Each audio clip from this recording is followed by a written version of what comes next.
Hello everyone and welcome to Mythic Championship Cleveland. It's day number 3. That means it's the Super Showdown for our top 8 competitors. Rich Hagan alongside Maria Bartholdi, Simon Gertzen, a stellar cast and crew assembled for your viewing pleasure here on day number 3 when we will crown the first Mythic Champion of 2019. So, we have already had 2 days. I hope most of you already knew that and have been with us throughout. But just in case, Maria, what was your sense of the first couple of days here? I mean, it was an amazing tournament, Rich. We had so much cool stuff going on in draft, decks we hadn't expected to see, taking the top positions, and then in standard, so many diverse decks. The field was just wide open. We even saw people bringing decks that nobody had ever expected before. In fact, Joe So, who came in 9th, just missed out with a Mono-BlueTempo Aggro deck. It was so cool, Simon. Yeah, I really couldn't believe the diversity that we saw. And what's crazy to me is we had over 20% Sultai mid-range on day 1 and on day 2. No copies in the top 8. Wow. So, to me, this is the happiest top 8 I think I've ever seen. Right? And there are 8 great stories here as well. Marcio Carvalho wants to show he is genuinely the best player in the world. And he is hungry for a title. Luis Scott Vargas actually explicitly said word for word, I want people to know how good I am at this game. That's him with his 10th Pro Tour top 8, Mythic Championship top 8. Yoshiki Ikawa, second top 8 for the man from Japan, trying to re-establish Japanese dominance from a time a decade ago when they were the dominant country in the world, but now not so much. Lots of Hall of Famers, but not so much recent success. He's the flag bearer for Japan. Then you got Michael Bonder from Denmark, the man, I'm pretty sure, the first man to salsa into the top 8 announcement ceremony on Saturday night. The power of positivity is what you're rooting for with Bonder. Then you've got Autumn Burchett. Well, Autumn has so many storylines going on. They are, of course, the first non-binary trans player to make a top 8. They're the first top 8 for England for many years. God save the Queen. Yes, I will stand later. And so just so much going on there. First top 8 for them. Julian Berteaux of France, he's the one who is happy to be here. He's been playing forever. He's got a Grand Prix top 8, but he is just about, I'm here on Sunday. $10,000 guaranteed, $50,000 to the winner. Amazing. Then you got Reid Duke. Reid, everyone knows, is one of the great players in the game. Yes, he's won a Magic Online Championship. Hasn't won one of these. Wants to. And then Alex Majlaton, and that is the power of persistency. Alex Majlaton in the brightest set of shorts you will ever see in your life, sunglasses optional. He's here in his 34th Mythic Championship, and he's here for his first top 8 because he's just kept on going, and as people fall away and come back and decks change and formats change, and he's finally made it to the Sunday stage. 8 fantastic storylines. Can't wait. Let's look at the bracket, Maria. All right, let's take a look at our bracket to find out where we're headed this morning and again this afternoon. There you see your bracket right in front of you. And we're going to start actually with the bottom half of the bracket, kicking things off with Reid Duke versus Alex Majlaton. Let's meet Reid Duke. If you're not familiar with him, I don't know, maybe you've been living under a rock. A lot of people call him Mr. Magic. This is his 4th Mythic Championship top 8, 23 Grand Prix top 8s, and 6 wins. 2017, 2018 Team Series champion, which he lists as his favorite Magic memory, and of course your 2011 Magic Online champion as well. Well, what deck did Reid Duke decide to bring to the tournament this weekend? Let's take a look. Mono-BlueTempo. Simon, what is this deck all about? This deck is all about generating an early board advantage and then carrying that to victory. And the key cards are Curious Obsession and then all kind of ways to protect your creatures from removal. So that's Reid Duke. On the other side of the table, we've got Alex Majlaton. So the closest he's come to a title is when he finished 2nd at Grand Prix Charlotte in 2005. 14 years ago, he was in a final. Can he do that again today? 8 Grand Prix top 8 scattered throughout the years. Just a nice, handy $25,000 for playing your favorite game. And Dice City Games, that's his local game store. And it's great to see the publicity for a local game store. If you have people who are qualifying in your local area and you think, do I want to be a sponsor for one of these teams? Well, yes, you do, because Alex Majlaton, here we are. We're talking about you, Dice City Games. So thanks for having faith in Alex Majlaton and your local squad. So what is he playing? Let's take a look. It is going to be this deck, which is, well, it's Gruul Aggro in the sense that I see Stomping Grounds and Rootbound Crags, but that's kind of it. So why are we calling this Gruul Aggro, Simon? Yes, Rich. For game one, this is mono-red aggro, if we're being honest. But in the sideboard, you do have access to certain green cards or gold cards. We're talking about Cinder Vines. We're talking about Collision Colossus. In the main deck, though, this is your archetypical mono-red deck. A deck that was just a tiny fraction of the metagame, a lot lower than I expected, but it is in the top 8. Mm-hmm. How do you like the mono-red matchup, essentially, versus mono-blue? So mono-red can actually fight against creatures, so it's a lot better than, for example, if you were sitting there with a Wilderness Reclamation deck and you just can't interact with something with Curious Obsession on it. So we're going to see a lot of tension where there is a threat on board from Reid and 1, 2, 3 ways to kill it from Majlaton, but whether Reid has enough ways to protect it. Yeah, the first 3 turns, how players utilize that mana that they have, up to 6, of course, and sometimes you will see strategically even both players not doing anything because they are afraid of what the opponent might do otherwise. Mm-hmm. All right, let's take a look at our bracket again to check out our second quarterfinal and who we'll be watching this morning. Autumn Burchett versus Julian Berteaux. Let's meet Autumn. Lots and lots of fans from England, 2-time national champion, first Mythic Championship, top 8, $12,000 in lifetime winnings. And Autumn says if they could get help from a planeswalker in the top 8, they'd pick Narset. So maybe Narset will be with Autumn as we head into our top 8. Let's take a look at the deck they decided to bring to the tournament. Once again, Mono-BlueTempo. Now, I did a deck tech with Autumn, and they said they made several changes to kind of the stock Mono-BlueTempo list to be more tempo-oriented and a little tiny bit less aggressive. Of course, the deck is still aggressive, but talk about those changes, Simon. The biggest change that I see is to go for only a single Mistcloaked Herald. That is 2 or 3 fewer than most players are still going with. And they had great success with that, playing the deck just a little bit slower, a little bit more controlling almost, even though it's still an aggressive tempo deck. And we've talked about this a few times this weekend. This has got to be one of the trickiest decks to play in the field. It's not just one of those decks that goes on autopilot by any stretch of the imagination. The point is, if you're playing control, you're used to passing the turn all the time and just sitting there with your counter magic. But here you have to always balance how much do I deploy, how much defense do I need with my spells, and that is just tricky decisions over and over again. And if you go wrong, then you just lose the game because your creature goes to the graveyard. Is it a similar play pattern to from many, many years ago where the white weenie decks were traditionally just how many threats do you deploy versus the well-known here comes the turn 4 Wrath of God, and you were always, do I 2 for 1 myself? Do I 3 for 1 myself?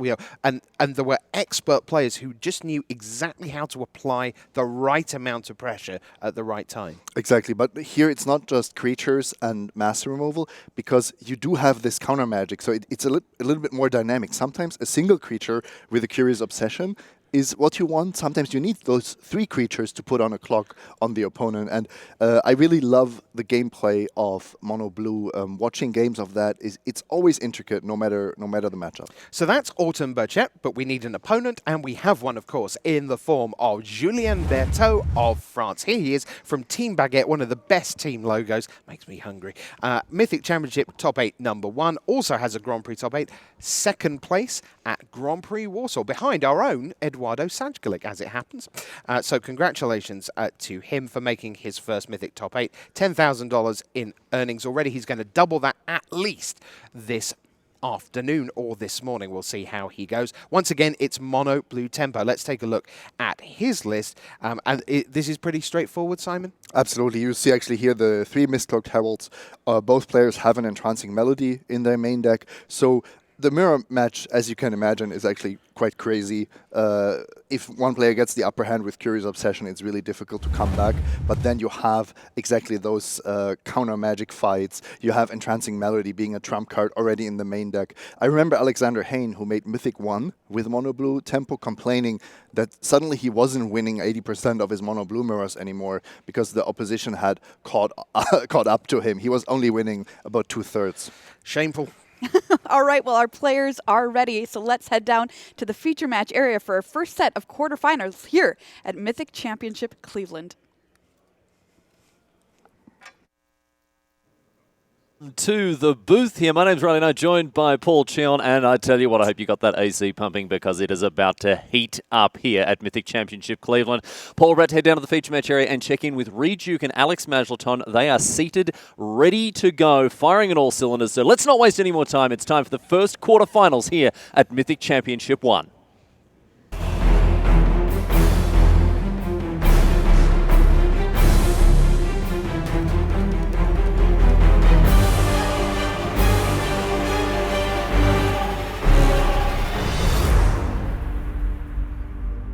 Hello, my friends, and welcome to the feature match area here at Mythic Championship Cleveland. You're in the booth with me, Riley Knight. Joining me from Wizards R&D, Paul Cheon. Good morning, Paul. Great to have you along this morning. Good to be here. And I'm sure these two gentlemen on your screen agree with that sentiment. It is great to be here at another top 8. Reid Duke has been around the traps a fair few times. Look at that hair, ladies and gentlemen. Mr. Magic himself, ready to chuck the left and the right around. He is on Mono-BlueTempo, very much the deck du jour for our first quarterfinals, up against Alex Majlaton. Al Maj, what's he working with this morning? So Alex Majlaton is what it's called Gruul Aggro, but it's basically a mono-red aggressive deck with access to some powerful green cards in the sideboard. And earlier I did ask Alex, how impactful were those cards? He's like, I wouldn't have made the top 8 without these cards. These cards were very, very important. Cindervines was able to pick off a Gate Colossus and Constructed. And of course, Collision Colossus, I think, coming into the tournament, I think I had that as one of the sleeper cards of the tournament because it is so effective against this mono blue deck. Absolutely, a critical choice against many of the flying threats like Tempest Djinn that Duke, I'm sure, will be wanting to bring to bear here. A decent start for Duke with a Siren Storm Tamer, but it looks like a Fanatical Firebrand's going to shoot that out of the sky. An Essence Capture for no value on a Runaway Steamkin. So these players trading early blows, but no one's really getting their teeth stuck in here. Yeah, I think one of the most important things from Reid's side of the table, outside of just being able to manage the creatures that Alex has on his side, is getting that Tempest Djinn onto the battlefield. Because the mono-red deck, at least in the game ones, doesn't have a great answer to a 4-toughness creature. In order for Alex Majlaton to be able to deal with the Tempest Djinn, oftentimes he's going to have to use 2 spells, 2 burn spells, to be able to kill it because he's got Shock, Lightning Strike, and Wizard's Lightning, but none of those deal 4 damage. No, that's right. We're going to have to hit the sideboard before cards like Lava Coil and, as you mentioned, Collision Colossus come in. But ladies and gentlemen, if you're not aware of how our top 8 bracket works, we're playing best of 5. That means 2 pre-boarded games and up to 3 post-boarded games here. So the game 1 mentality that we talk about, the list, the starting 60 that begins a game in matches of Magic, is going to be a little more at play in this top 8 here. Yeah, absolutely. And I think this is the type of matchup where, again, Reid really needs to lean heavily on the Tempest Djinns to carry a lot of weight because, his deck is full of many of these small, tricky blue creatures, but they're mostly 1/1s and 2/2s, and the red deck just has plenty of ways to deal with those creatures. You have Shock, you have Lightning Strike, you have Wizard's Lightning, you have Firebrand, and even Goblin Chain Whirler. And they can play this 1-for-1 game. And it is always going to be a 1-for-1, whether it is a Lightning Strike that is pointed at a Merfolk Trickster that, it's either going to get the Trickster or it's going to get the Dive Down or it's going to get the Wizard's Retort, what have you. But the 1-for-1 game means that Majlaton is in a good position to take advantage of cards like Light Up the Stage, cards like Experimental Frenzy that offer a force of card advantage. Oh, but here it is. One of the most, actually the most important card in this matchup, especially in the game 1s. Tempest Djinn is on the battlefield. And now Alex needs to have 2 removal spells, but keep in mind, Reid Duke also has access to that 1 blue mana, and the Mono-BlueTempo deck has multiple ways to protect their creatures as well. They're usually playing 3 to 4 copies of Dive Down along with Spell Pierce to protect their creatures. Now we know, ladies and gentlemen, we can see behind the curtain here and see that Duke, he's holding nothing. He's got nothing to protect this this Tempest Djinn, but Majlaton has to respect the fact that there is an untapped island, because if he does something like deploy those 2 lightning strikes, he can get blown out by a Dive Down. Right, but it doesn't. I'm not sure if he has the 4th land to actually cast Lightning Strike, but it looks like he also has a Shock. He's also in a situation here where he can't really afford to play around a Dive Down or Spell Pierce. If Really? Reid Duke untaps and just starts clocking Alex with the Tempest Djinn, the game's going to be over. So he's just got to go for it. So here. he just has to go for it. He's got to go for it. Looks like he's going to offer the trade with a runaway Steamkin now that Lightning Strike has been cast here. I'd be very surprised to see Duke snap off a block here. Looks like 2 damage going to come across safe and sound here. But the American MPL player is in a good spot if this Tempest Djinn survives. Well, Majlaton has kind of committed to killing it, however, with that Lightning Strike. Right. And now Reid has to make the decision. He goes, why would you Lightning Strike and then attack? You must have a Shock or land Lightning Strike in your hand. Okay, there's the block. So with all of a sudden now, this Tempest Djinn is under siege, and they're going to trade off here. So I think Majlaton really getting out of jail there. I think he'd be very happy with that trade. Well, the thing is, I think Reid kind of sniffed out what was going to happen there, because since he didn't have the protection spell, since he didn't have the Dive Down there or the Spell Pierce, he had to have seen another removal spell coming, because otherwise Alex is not just going to fire off the Lightning Strike there just to get in for the 2 points of damage. Here's a lot at the stage now for Majlaton, who still has a reasonable looking grip, Lightning Strike, Wizard's Lightning, and Shock. So plenty of removal in his hand. Duke holding Terramander and a Merfolk Trickster in addition to that Wizard's Retort and Curious Obsession you can see on your screen. This looks like it's going to provoke a response here. And yes, indeed, we see Merfolk Trickster followed up by a discounted Wizard's Retort, actual literal counterspell. So away goes the lightning, the light up the stage, and a Shock. And once again, we're back to an empty battlefield. Right. The thing is, since Alex sandbagged that mountain, I mean, that ended up being very, very good for Alex, because now Reid doesn't have the ability to put on a Curious Obsession on his turn. But look at this. Terramander immediately adapted here while the defenses were down. This is a huge swing for Duke here, because again, this massive flyer, like a Tempest Djinn, is just beyond the range of most removal. But Majlaton has the goods. He's got a 2-for-1 himself, and away goes this Terramander, once again leaving both players scant of resources. Duke with a single Curious Obsession, a new card off the top. And Paul, if he wants to get his snoot back into this one, it's going to have to be a good one.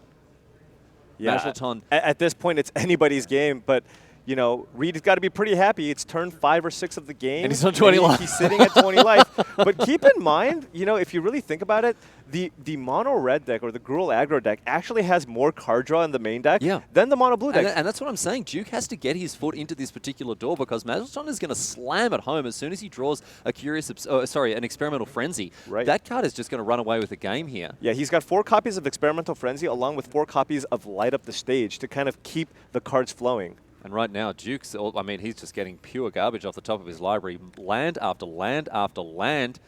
Someone chop this bloke out a break, because he can't find it. Here now is a Gitu Lava Runner, and things are starting to look good for Majlaton. He gets busy, gets in for 4, goes out for lunch, and now is Duke going to be able to find some action? Spell Pierce, Curious Obsession, Island in hand. It's not looking good for him. This is...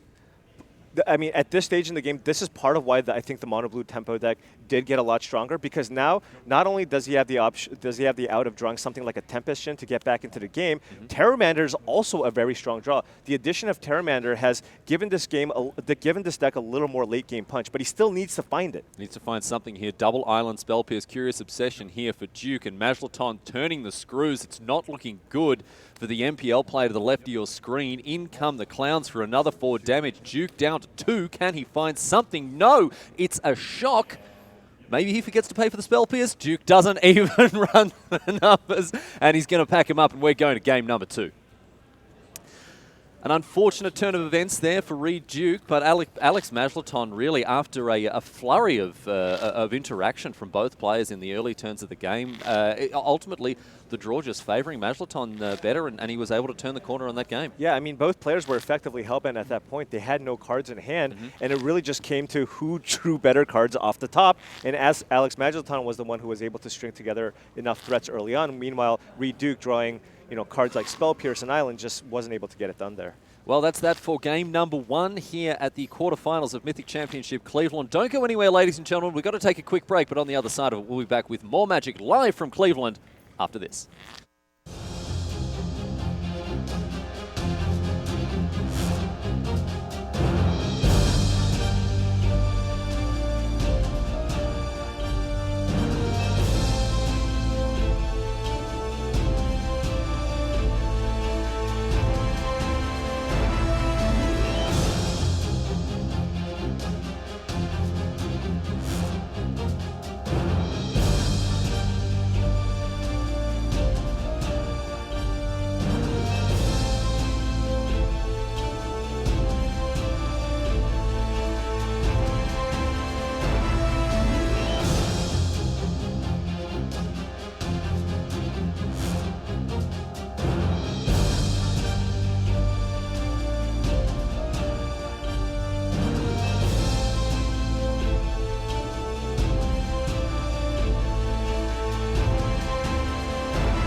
Welcome back to the feature match area here at Mythic Championship Cleveland. Riley Knight and Paul Chown in the booth. We're going to jump over to our back table now and have a look at what's going on in game number 1 between Autumn Burchett. You see them on the left-hand side of your screen there, facing off against Julien Berteaux. Now, Paul, I've been around the European GP circuit as a commentator, a spectator for a long time. I've seen both of these players play at the highest level at the EU GP circuit. Burchett, in particular, 2-time English national champion. They certainly know what they're doing when it comes to a game of Magic, outside of choosing their lands. Basic lands into a deck. But look at both. Oh, my goodness. What am I even doing? What are these players I wonder if doing? they Look just at did this to intentionally tilt you. They're just like, hey, who's covering the first quarterfinals? All right, I need a basic land box as fast as possible. In any case, ladies and gentlemen, there's been a fair bit of to and fro between these two players already.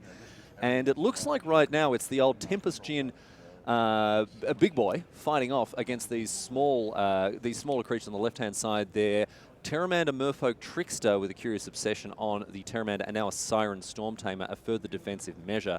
Paul, you and I got the chance to catch up with Berteaux earlier in the day today, and I was very interested to hear what his perspective on the most important card in this match is. Right, and when you look at the cards in the deck, often people look to Curious Obsession, the Evasive Creatures, and Tempestuan as kind of some of the most important cards. But he actually said that it's Merfolk Trickster that's one of the most important cards in the matchup, because Merfolk Trickster is a 2-mana way to actually make the 1-mana flyers lose all abilities, so you can actually just ambush those creatures if they attack and eat those creatures. On top of that, another really important interaction is the fact that it will remove the power of dueling Tempestuans. Oftentimes, if you have Tempestuans on both sides, people are going to be wanting to trade them off with each other. By casting a Merfolk Trickster mid-combat, the Tempestuan will lose all abilities, meaning that you will turn it into a 0/4 creature and have it win in combat. So Merfolk Trickster, very aptly named. Well done, Paul. I know you personally named that card, so well done indeed there, because it is doing exactly what it says on the tin. It is doing all sorts of tricksy, hobbitsy business, and that means that in a deck that is lacking hard removal, in a deck that is lacking a lot of the interaction that we see out of black decks, white decks, red decks, what have you, this Trickster opens up a really wide range of interactive options. Yeah, it makes it really difficult for you to get the draw where you go 1 mana creature into Curious Obsession. If they have 2 mana up, are you even going to attack? Because they could very easily have a Trickster there to kind of ambush the creature with Obsession and block. So in comes the Tempest Djinn now, a 5/4 flyer, going to get busy. Burchett, just a dive down in hand for them, so nothing doing right now. Looks like that Djinn is going to come across uncontested. I really want to talk about the contents of Berteaux's hand, because look at this. Not only great interactive options like Spell Pierce and Wizard's Retort, not only further ways to pull ahead on cards in Charter Course, but Entrancing Melody. What a card this is, Paul, and I think it's going to play a huge role in this game. Yeah, absolutely. The important thing, though, is Julian needs to find a way to get that Siren Storm Tamer off the board, because if Autumn just chooses to leave a blue mana up, you can counter the effect of that Entrancing Melody. So this is really interesting because Autumn does have that continuous source of card advantage with the Terramander and the Curious Obsession. However, Julian is the one that's putting on the pressure because Autumn is already sitting at 6. That Tempest Djinn represents a lethal attack every single turn from here on out. So Burchett, at the very least, will have to keep up a blocker for that Tempest Djinn. And if that blocker ends up being Siren Storm Tamer, all of a sudden, Entrancing Melody starts looking a lot better here. I like the position Berteaux is in. However, Burchett drawing up, up to 2 cards a turn, maybe more, depending on what their draw looks like here. Certainly not out of this just yet. Dive down in hand. Let's see what they can find for this draw step. So Julian here can now just use the Entrancing Melody and just target the Siren Storm Tamer, because if that's the only flyer on the battlefield, Julian can basically just use it as a removal spell for the Storm Tamer and then just get in for the lethal attack with the Tempest Djinn. Just a little Murderino there on the 1/1. But as we see, look at this here. Siren Storm Tamer is going to stay back on D as the other guys come across here. Terramander souped up with that Curious Obsession in addition to Merfolk Trickster, and Berteaux, given pause to think about it, looks like he's just going to take it, however. Yeah, and Autumn does. Taking a look at the graveyard, I see a couple of Curious Obsessions, which are not spells. They do not count towards the lowering the adapt cost on the Terramander. There's only a lone Spell Pierce as a spell, so it's going to cost them 7 mana to actually adapt the Terramander. So, Mistcloaked Herald, the play now for Burchett, in hand for them. Wizard's Retort, dive down. So some good defensive options here, but Berteaux, I think, is going to be in a good position because with only 1 flying blocker, can he just point that Entrancing Melody at the Storm Tamer? Absolutely. I mean, he's going to go for it here because that Entrancing Melody doesn't do a whole lot with that Storm Tamer on the battlefield. And like you mentioned before, the Mono-Blue deck doesn't really have a whole lot of hard removal. I can't believe, just quickly before this game ends, I can't believe that there are 11 different island arts on the battlefield. But that is the world we find ourselves in. Entrancing Melody at the Siren Storm Tamer. And this is not looking good here for Burchett as they fire off a dive down. That's going to be met with a Wizard's Retort from Berteaux and then a Spell Pierce to counter Burchett's Wizard's Retort. So a flurry of action on the stack here, but I think it's going to favor the Frenchman. Right, so Burchett does have 1 more card in hand. If Berteaux does fire off a Wizard's Retort and they have a Spell Pierce, they can counter the Retort, but nope, Autumn doesn't have it. Not going to be good enough there, and Burchett goes down swinging. Berteaux on the back of that Tempest Djinn picks up game number 1. He'll be very, very happy with that. This is a tricky matchup, ladies and gentlemen, and ultimately we saw the decisive Entrancing Melody pulling the Frenchman over the line. And if you notice, the one thing I want to point out, the reason why Berteaux went with the Spell Pierce there first instead of the Retort is because by casting the Spell Pierce, you're now leaving Autumn with access to only 1 mana. So even if Autumn had something like a Spell Pierce, which is going to get you anyways, now Autumn can no longer have Merfolk Trickster as an option to be able to tap down the Tempest Djinn and buy themselves 1 turn. Next level plays with Julien, Berteaux and Paul Cheon, ladies and gentlemen, is my favourite segment of every Mythic Championship. We are going to move on back to our first table here. Reid Duke and Alex Majlaton. We saw Majlaton take out game number 1 with his mono-red aggro deck, Gruul Aggro, after board as it is, with some green cards. And once again, just trading off resources in the early turns. Duke opening with a Mistcloaked Herald, but Majlaton, chock full of removal as his deck is, of course, has the answer. And if you noticed, Alex there's no waiting here. There's no waiting to use removal spells in this matchup. Because of all the protective spells, if Alex Majlaton waited for Reid to put a Curious Obsession or whatever on the Mistcloaked Herald, he would have access to both Dive Down and Spell Pierce to protect the Mistcloaked Herald. So Alex wants to get creatures off the board every time Reid Duke is tapped out. So dive down, a Curious Obsession discarded to that Charter Course here as Duke sculpts his hand. He does have Tempest Djinn in it, so we're looking to ride that to victory, I would say here. And Majlaton with no turn to play. Playing perhaps from a more defensive controlling posture here, Paul, do you think? Yeah, that's what it seems like. The thing is, it's really important for you to have interactive spells to kind of prevent the Mono-BlueTempo deck from getting ahead with the combination of a creature plus Curious Obsession. So I think you still just want to keep hands that have access to lots of burn spells. If your hand is, for example, 2 Lightning Strikes, a Shock, and a Frenzy or something, that's a pretty keepable hand, especially in this matchup. Majlaton, as you can see, sitting on a Lightning Strike here, so that may be there to answer whatever Duke is going to play this turn. However, if Duke goes for the Tempest Djinn, he's leaving it exposed to a double strike or a strike and a shock or something like that without access to defensive cards in hand. And as a result, he's passing the turn. He's got that Dive Down in hand. He's got Spell Pierce in hand. He wants to defend the Djinn the turn he plays it. Yeah, Reid just very aware of what his win condition is. It is that Tempest Djinn, and it is the protection spell.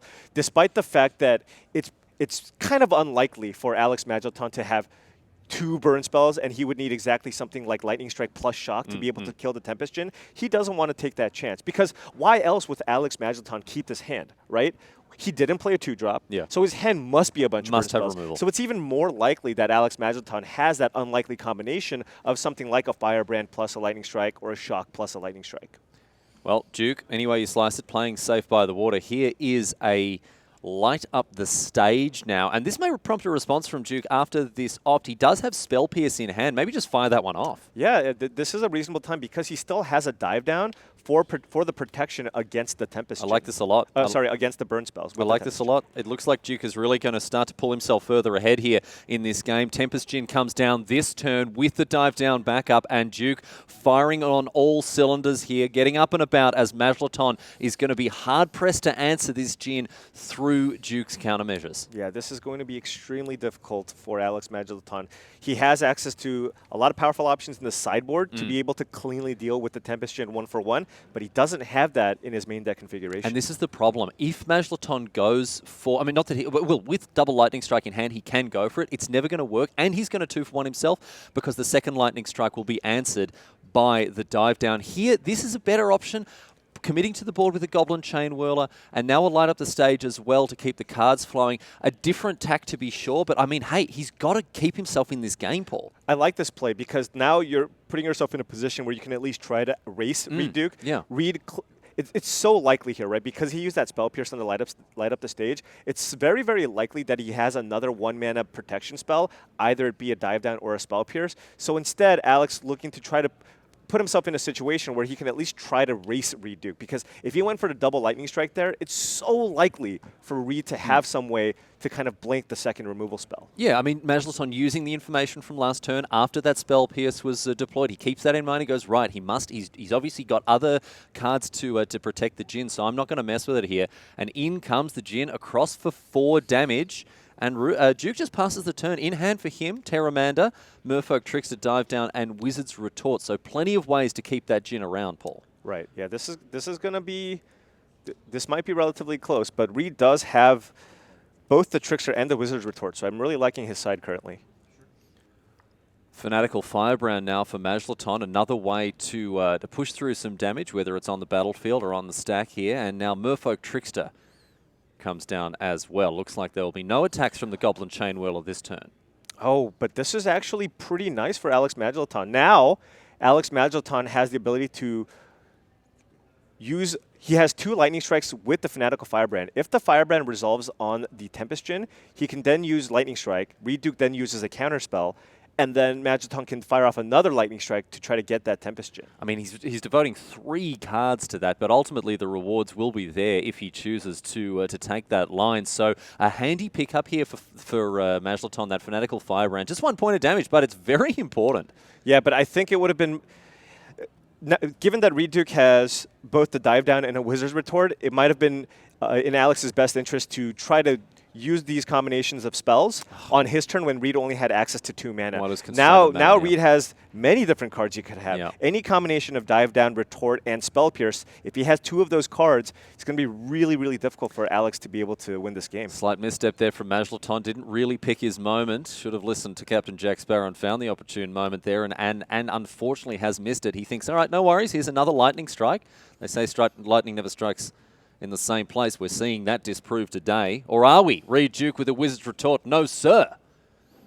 And that means that Majlaton's still taking a beating in the air from this Tempest Djinn. 5 damage coming across, and things looking very good for our MPL player here. Absolutely. Oh, but this is not a bad draw. It does give Alex more opportunities. He found a light up the stage. So All right. could be anything. Off the top. Could be anything. Rootbound Crag and Runaway Steamkin. And both are going to enter the battlefield right here and right now. So further card advantage here for Majlaton, but damage advantage at the moment going to Reid Duke with this mighty flyer coming across every turn. Right. The thing is, this whole game has been kind of revolving around Alex trying to get that Tempest Djinn off the battlefield, but by doing so, he's used all of his burn spells targeting the creatures, and Reid is sitting at a very comfortable 16 life. We talked about Majlaton perhaps wanting to race with that Goblin Chain Whirler. He does have a lot of burn, or did have a lot of burn in hand, and the thing is, he's tried to kind of play 2 games at once, right? He's trying to go. He's trying to play an interactive game while also punishing Duke's life total, and it's not working out for him. Duke's going to get in here for another hefty hit. 7 damage coming across here for Duke, and Majlaton, the lone Wizard's Lightning in hand for him. It's not looking good. It's really not looking good. After having picked up game number 1, Majlaton looks to be going down here. Although, hey, we're not out of the woods just yet. We'll see how it goes. And Reid actually had a Terramander in hand in the following turn, but only had 1 mana available, and in order to adapt to Terramander, there's currently 6 spells sitting in Reid Duke's graveyard, so he wanted to wait a turn, and is now going to deploy it this turn. So we can do, so we can adapt it immediately. One handy trick, I'm sure veteran players will be across that, but for newer players who are perhaps just getting their teeth into this new set, welcome, by all means, welcome. But a useful application of the adaptability is that in the situation here, while the adapter's on the stack, Majlaton can try to shoot down the Terramander with a Wizard's Lightning or something like that, and you can adapt again. Right, in response. And that's the reason why Reid Duke went for the adapt first, instead of running out that Siren Storm Tamer. So he could then snap off the double adapt should that be necessary. Exactly. Majlaton recognizes what's up, doesn't waste his resources, but that's something that maybe new players aren't always going to get across. So little tiny lines like that may seem very obvious for veterans of the game. Yeah, I'm trying to figure out what exactly Alex can draw here. It probably starts with an Experimental Frenzy and that Runaway Steamkin just going off. But well, it's definitely not a green-red duel, and Majlaton packs them up. We're going to hit the sideboards now, ladies and gentlemen, and see how things go in game number 3. This is, of course, best of 5. Reid Duke picking up a handy game 2 win after going down in game number 1. Something that really interested me, maybe we can pick up this discussion at some point, Paul, is that the fact that Duke feels like this matchup isn't that bad. We characterize this as an unfavorable matchup for Mono Blue. Mono Red seems generally to be pretty good with their removal, but Duke seems to like his position in the matchup, which I find quite surprising. Yeah, I think part of the reason is the way that maybe more of the games kind of play out the way that you saw, where the red deck has to play this weird strategy where they're kind of playing like this red control deck, and if the games do go long, then you're in a situation where both Tempest Djinn and the Terramander are giant cards that go over the top of whatever the red decks can do, and also just the fact that the red deck needs to utilize multiple removal spells to be able to get these creatures off the battlefield. Back to our other table now with Autumn Burchett and Julian Berteaux. And look, we got off to a great start. We had, an unstable land on one side, then Party Island on the other side. And I'm thinking, great, here we go. This is going to be fantastic. And then, look at this. Horrific. Anyway, a good start now for Berteaux with a Terramander uncontested so far. Burchett just an opt for them there. In hand, though, Merfolk Trickster, that could really be a card that Burchett gets some value out of. We already discussed, Paul, it is the key card in this matchup.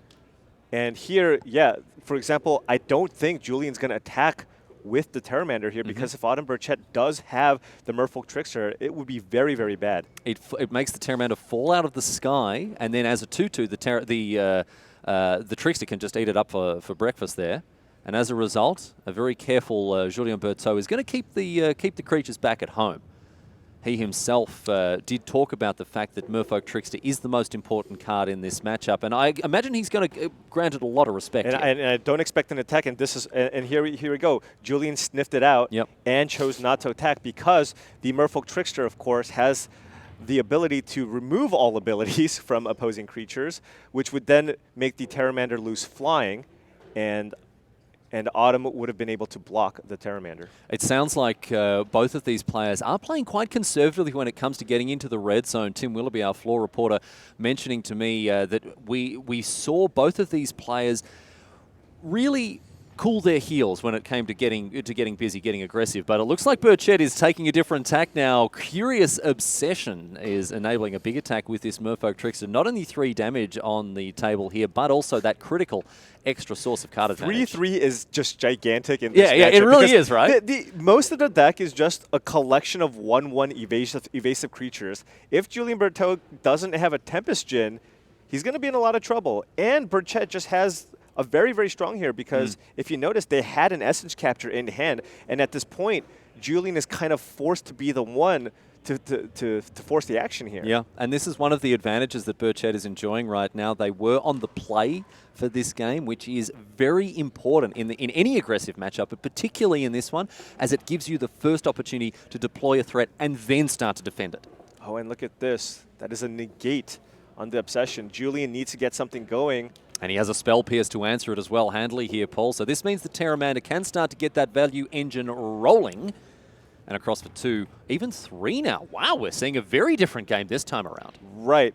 It is weird because once you're in a situation where Curious Obsessions are on opposing sides of the battlefield, now you're going to see slightly more proactive play. Whereas in other situations without the game revolving around this enchantment, then players will be playing a lot more conservatively. For example, now Julian is tapped out. So this is a really great opportunity for Burchett to play out this Tempest Djinn. That's right, and Burchett also, of course, needing to attack with that Merfolk Trickster if they don't want that Curious Obsession to fall off. It is a little bit of flavor text that you guys put on that card there to make sure people are being nice and aggressive with it.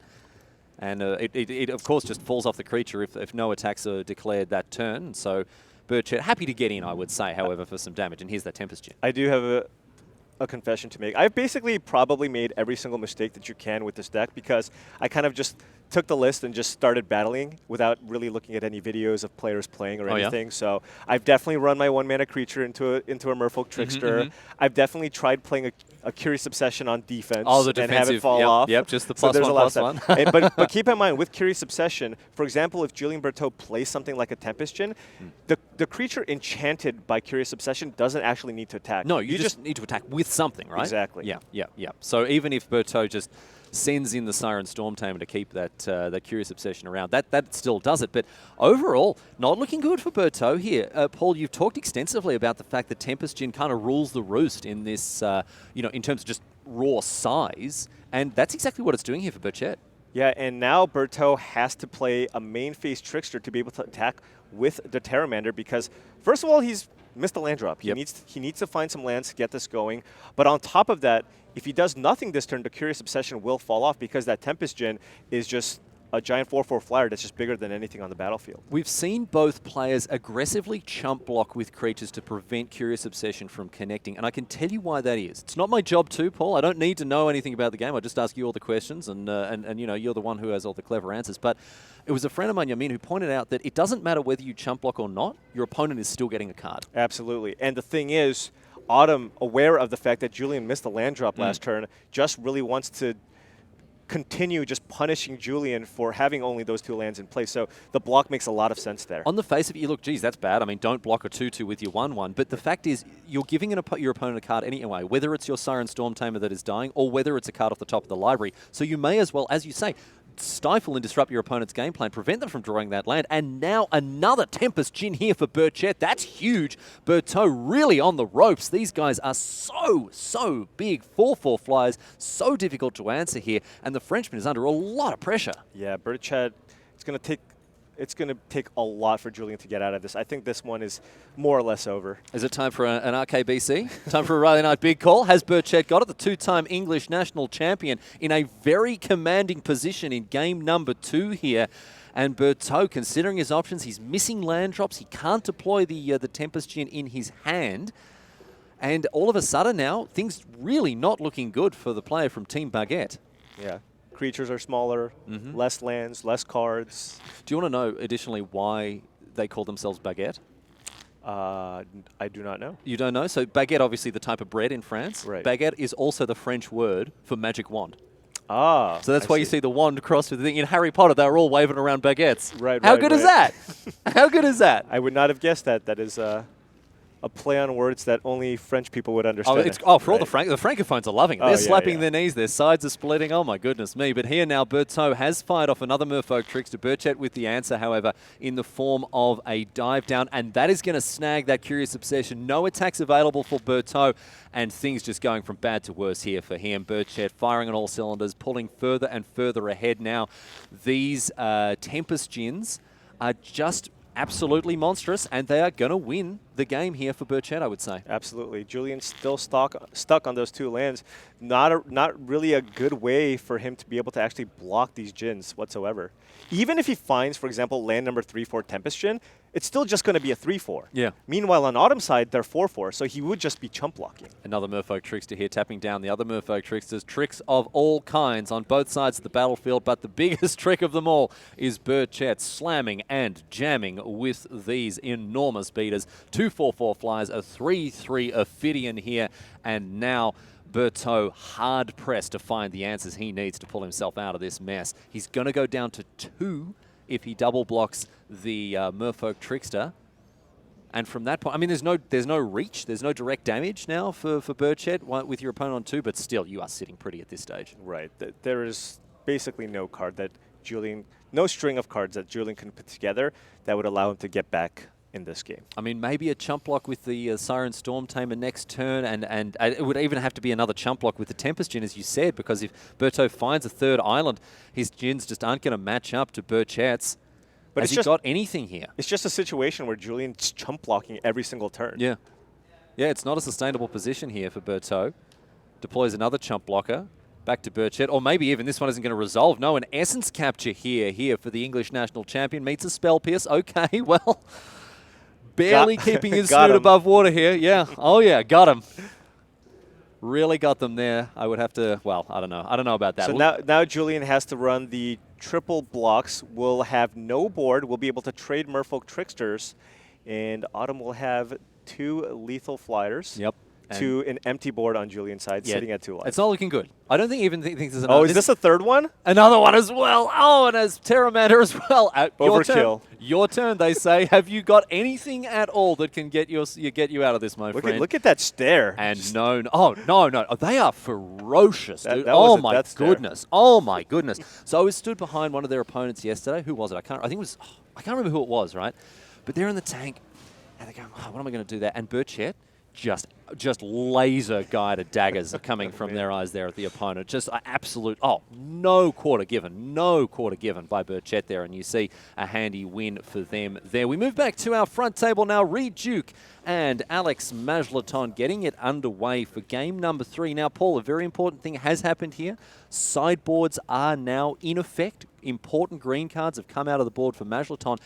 And that is going to put him in a good position if he can start to use stuff like Collision Colossus, Lava Coil, and the like. Yeah, so Alex Majlaton has a much better suite of removal spells to deal with the problematic Tempest Djinn. However, Reid also has some trump cards out of his sideboard. A card like Surgemare, for example, is an amazing blocker. It's an 0-5, and 5 toughness is really where it's at after sideboard, because now you're kind of going to the next level, because now you have a creature with 5 toughness when they're bringing in a bunch of lava coils, and Surgemare is going to play a good defense. I fully expect these games to go a little bit longer, and in those situations, even in the late game, you can use Surgemare's ability to kind of finish games off too. For sure, absolutely. Surgemare is going to be a critical card in this matchup. Majlaton's hand is looking pretty good, however. He's got 2 copies of Collision Colossus. He's got to light up the stage and an Experimental Frenzy. Paul, you talked about the fact that you expect this game to go a bit longer. It looks like Majlaton is really well set up for that eventuality. Right, but I think if I am the Gruul Aggro deck, I still kind of heavily prefer having a little bit of pressure on the board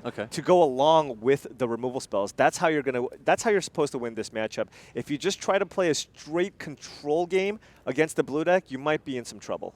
I mean, the blue deck, we've talked about this throughout the weekend, the fact that the blue deck doesn't play very well from behind, right? And so if you can keep them off kilter, if you can never really let them get into the game, you're going to be in a good position. But as you mentioned, you need pressure. Right. It's all very well to have all this disruption, but ultimately you need pressure. Essence Capture keeping that Pyromancer off the board. A great play from Duke as it turns off that light up the stage in Majlaton's hand. And at the moment, Majlaton doesn't have that pressure. Oh, and look at this now. We talked about Alex Majlaton having the 2 copies of Collision Colossus. Reid Duke might just go ahead now and run out the Tempest Djinn with Dive Down backup, which would force Alex Majlaton to have 2 ways to deal with the Tempest Djinn, and he does have it in hand. He does have it, yep. So this isn't going to end well for Duke. I mean, look, if he takes that line, if there is a person who can sniff out an eventuality like this, it is Mr. Magic himself. Reid Duke is going to be able to do this. But look, unfortunately, in this situation, he thinks, okay, he's run the numbers. He goes, right, I've got to dive down to protect it from one Colossus or Collision. That's fine. But the second one is really going to bite him on the bum here as he unfortunately is not in a position to protect his Tempest Djinn now that he's tapped out. Right, so now he's going to probably fire off a Collision here, play a Fanatical Firebrand that he just drew. Yeah, so what he should do, I think, is play Collision, kill the Tempest Djinn, play Fanatical Firebrand, then play Light Up the Stage. Yeah, wow, what a turn for Majlaton. So really, really, really big turn here. What a turn for Majlaton. Collision knocks the Djinn out of the sky. Here is the Fanatical Firebrand. In for one, across comes that little chimpo goblin here. And now, a Light Up the Stage as well. What a turn. A fantastic turn for Majlaton there. Big turn for Alex. And this is the sort of thing that we will see. I mean, in this situation, you can see big flyer down, maybe 1 point of damage, whatever else. But this is the turn that will pay dividends for Majlaton later on because Duke is now playing from behind, the nightmare position for Mono-Blue. Right, and not only that, there's an Experimental Frenzy that's been revealed. And so Alex, oftentimes might be looking to play around something like a Spell Pierce, but given that he can only really play Experimental Frenzy this turn, he might just choose to fire it off now. Oh no, I can smell it again. Reid Duke's hand. What a stinker. Yeah. Oh no, this is looking very, very bad for Mr. Magic here. 2 Curious Obsession with no targets, 2 islands. Already got enough islands in the sea here. And right now, Majlaton, if he deploys this Experimental Frenzy, he doesn't really even need anything in particular. Oh yeah. He's just going to go from strength to strength and fire off more and more cards. A Resolved Frenzy sitting at 20 life. Yucko. Yucko. This is very bad for the MPL superstar on the left-hand side of your screen. Another island here for Duke. Oh, dearie me. Yeah, at this point, Alex is just going to be able to basically play multiple spells in a turn unless he gets the sequence of land on top with the Experimental Frenzy. No, but the thing is, he's not me, so it's not going to happen to him immediately, Right. So now, Runaway Steamkin off the top now for Majlaton. The best friend of Experimental Frenzy can enable this almost storm-like play pattern of cards and mana. You can just completely go off. I've seen boards where players have 2 of those in play and then just cycle through like 7 or 8 cards. Yeah. I've seen it too when I've been sitting across from them. Right. Yeah, that's how it I usually hit there. Land Frenzy. That's kind of what happens. That's exactly right, yeah. And you know who I blame for that, Paul? Who's that? I'll give you one guess. Me? It's you. Oh, okay. Right. Thanks for Experimental Frenzy, Paul. I didn't realize it had hidden text on it. But anyway, here is now a shock from that Experimental Frenzy. And the Lightning Strike off the top, that's going to pump up the jam for this Runaway Steamkin. Again, Majlaton is just going hammer and tongs here, up and about, swinging the lefts and the rights around, feeding Reid Duke a really nasty dose of medicine here. So yeah, that was a 3-spell turn off the Experimental Frenzy, which means Alex Majlaton effectively drew 2 extra cards that turn. Yep. And keep in mind, Experimental Frenzy also has that out clause where if you feel like you've drawn enough awesome cards from your hand, you can sacrifice the Frenzy to deploy the threats in your hand. And are we going to see that happen right here? Majlaton having a look at the cards in his hand. He may have hit Double Mountain in this situation, which means, of course, the experimentation would be done for the day. The scientist's got an RDO, going to go home and have a kip in the backyard by the look of things. Here's an attack now. Duke does have a bit of action after all, and this will be a nice one in the sense that he can perhaps stem the bleeding a little bit. Block that Fanatical Firebrand. So he targeted the Steamkin because now if Alex Majlaton plays any additional red spells, the Runaway Steamkin can't have counters placed on it, nor can the Runaway Steamkin have the counters removed for red mana. So now this is interesting because we talked about Reid Duke's hand and he had 2 Curious Obsessions. That could be a way for him to get back into it. So does Alex Majlaton. If he doesn't have a removal spell on top, he might want to sacrifice the Experimental Frenzy if he has a removal spell in hand to kill this Trickster right away. I think he does as well. I think a Lava Coil sitting in hand here for Majlaton. He's also got another copy of Experimental Frenzy, so even if the Experimenters are put on hiatus here, they, science, the indefatigable march of science will continue in later turns. Looks like that's what we're going to see here. Paul? Yep. The funding has been cancelled for the experiments, and the lab grows quiet now. Here is Majlaton firing off a light up the stage. Exile the top 2 cards once again. Weird kind of riff on divination. Right. I don't think anyone realized how good this card was when it was first printed. It's really come into its own. Yeah, it's been very impressive. And now Alex is going to fire off the Lava Coil. I think he's already played a land, so he's not going to be able to play that second mountain there. Nope, of course. That was one of the reasons he had to sacrifice the Experimental Frenzy, of course. Of course. May have access to those mountains next turn. So yeah, Reid has a chance to come back here, right? Because Reid is going to be able to put 2 Curious Obsessions onto the Merfolk Trickster. You can't play around Shock or anything. No, and with that light up the stage, I mean, Majlaton did have the opportunity to fire off a Lava Coil to get rid of that Merfolk Trickster, but right now, Duke can kind of play uncontested here. Right, that might have been a slight misstep. I think Alex still thought that he had the ability to play another land that turn so that he could play a Lava Coil and he's really likely to hit a land off the light up the stage. But now Reid's going to get a couple of extra drop steps. If he does find some combinations of Tricksters and Surge Mares and Tempest Gens, I mean, he could be back in this game. So Majlaton, after really having a great go of things there, it's kind of come the raw prawn for him because right now he's sitting on a lone Runaway Steamkin, 2 mountains in exile to that light up the stage, and Duke is going to start to make hay while the sun is shining through the clouds here for him. Opt sends a card to the bottom, in hand a Surge Mare as well. It's looking good. It's looking better. It's looking better. It went from, I think he's going to lose, to now there's a slight chance. So Surge Mare comes down, as again, a 0-5 blocker, incredibly effective. Reminds me of the good old days of Nyx Fleece Ram, of course. Jeez, I love those big, beefy two-drop blockers. That was a nice one. Oh, man, that was a good one. That was a real good one. Just like whichever card set you're working on right now, Paul, if it doesn't have a 2-mana 0-5, I implore you to reconsider.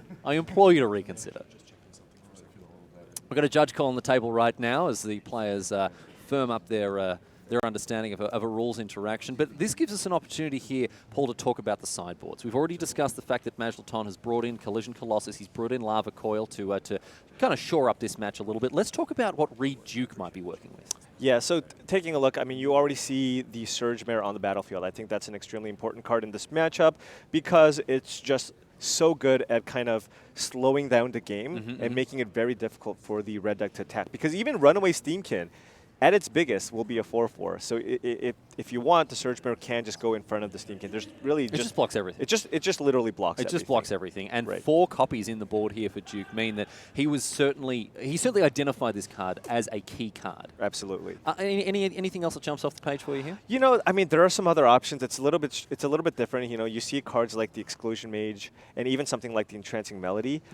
Those are cards that are a lot stronger against the white aggressive decks because you can use the Exclusive Mage to block with tokens. But for example, bouncing a Goblin Chain Whirler or bouncing a Vishnu Pyromancer, not quite as strong. No, of course not. Essence Capture is also a consideration because you can have just more additional ways to deal with cards like the Chain Whirler. You might just want the actual hard counter effect. But I think for sure, Reid Duke is going to be looking to bring in the 4 copies of the Surge Mare. I've got a question about Negate. There are 2 copies of Negate in Reid Duke's sideboard. Given the fact that Majlaton's deck is playing a small number, but even the number is small, of these cards that are so important in the matchup, Light Up the Stage and Experimental Frenzy, not to mention all the removal, is Negate even in the conversation here for Duke? Yeah, absolutely. Negate is definitely a card he could consider. And if the matchup is a little bit slower, as we've seen, I can also see Duke looking to shave some of the 1 the 1/1s in his deck. Because, of course, you're extremely vulnerable to a card like Goblin Chain Whirler, but you're also playing against a deck that plays 4 copies of Fanatical Firebrand as well. Yeah, X1s can be a bit of a liability. Looks like things have been cleared up on the table here. Duke with a Merfolk Trickster dive down in hand, so some nice defensive options for him. Back to Majlaton, whose hand does look healthy, we have to say. We can have a look at it and see. Goblin Chain Whirler and Experimental Frenzy after that Lava Coil has been deployed. But Duke with the answer in the form of a dive down. This is like the fastest dive down ever. Oh, yeah. Yeah. Not a difficult... It's like 3-for-1, no thanks. Yeah, no, that's fine. I will, in fact, just counter that bad boy there. Thank you for the offer, though. And this means that Majlaton, again, not looking to be in a great spot with Experimental Frenzy and Goblin Chain Whirler. Clunky cards. I think it's just Experimental Frenzy and cross your fingers here.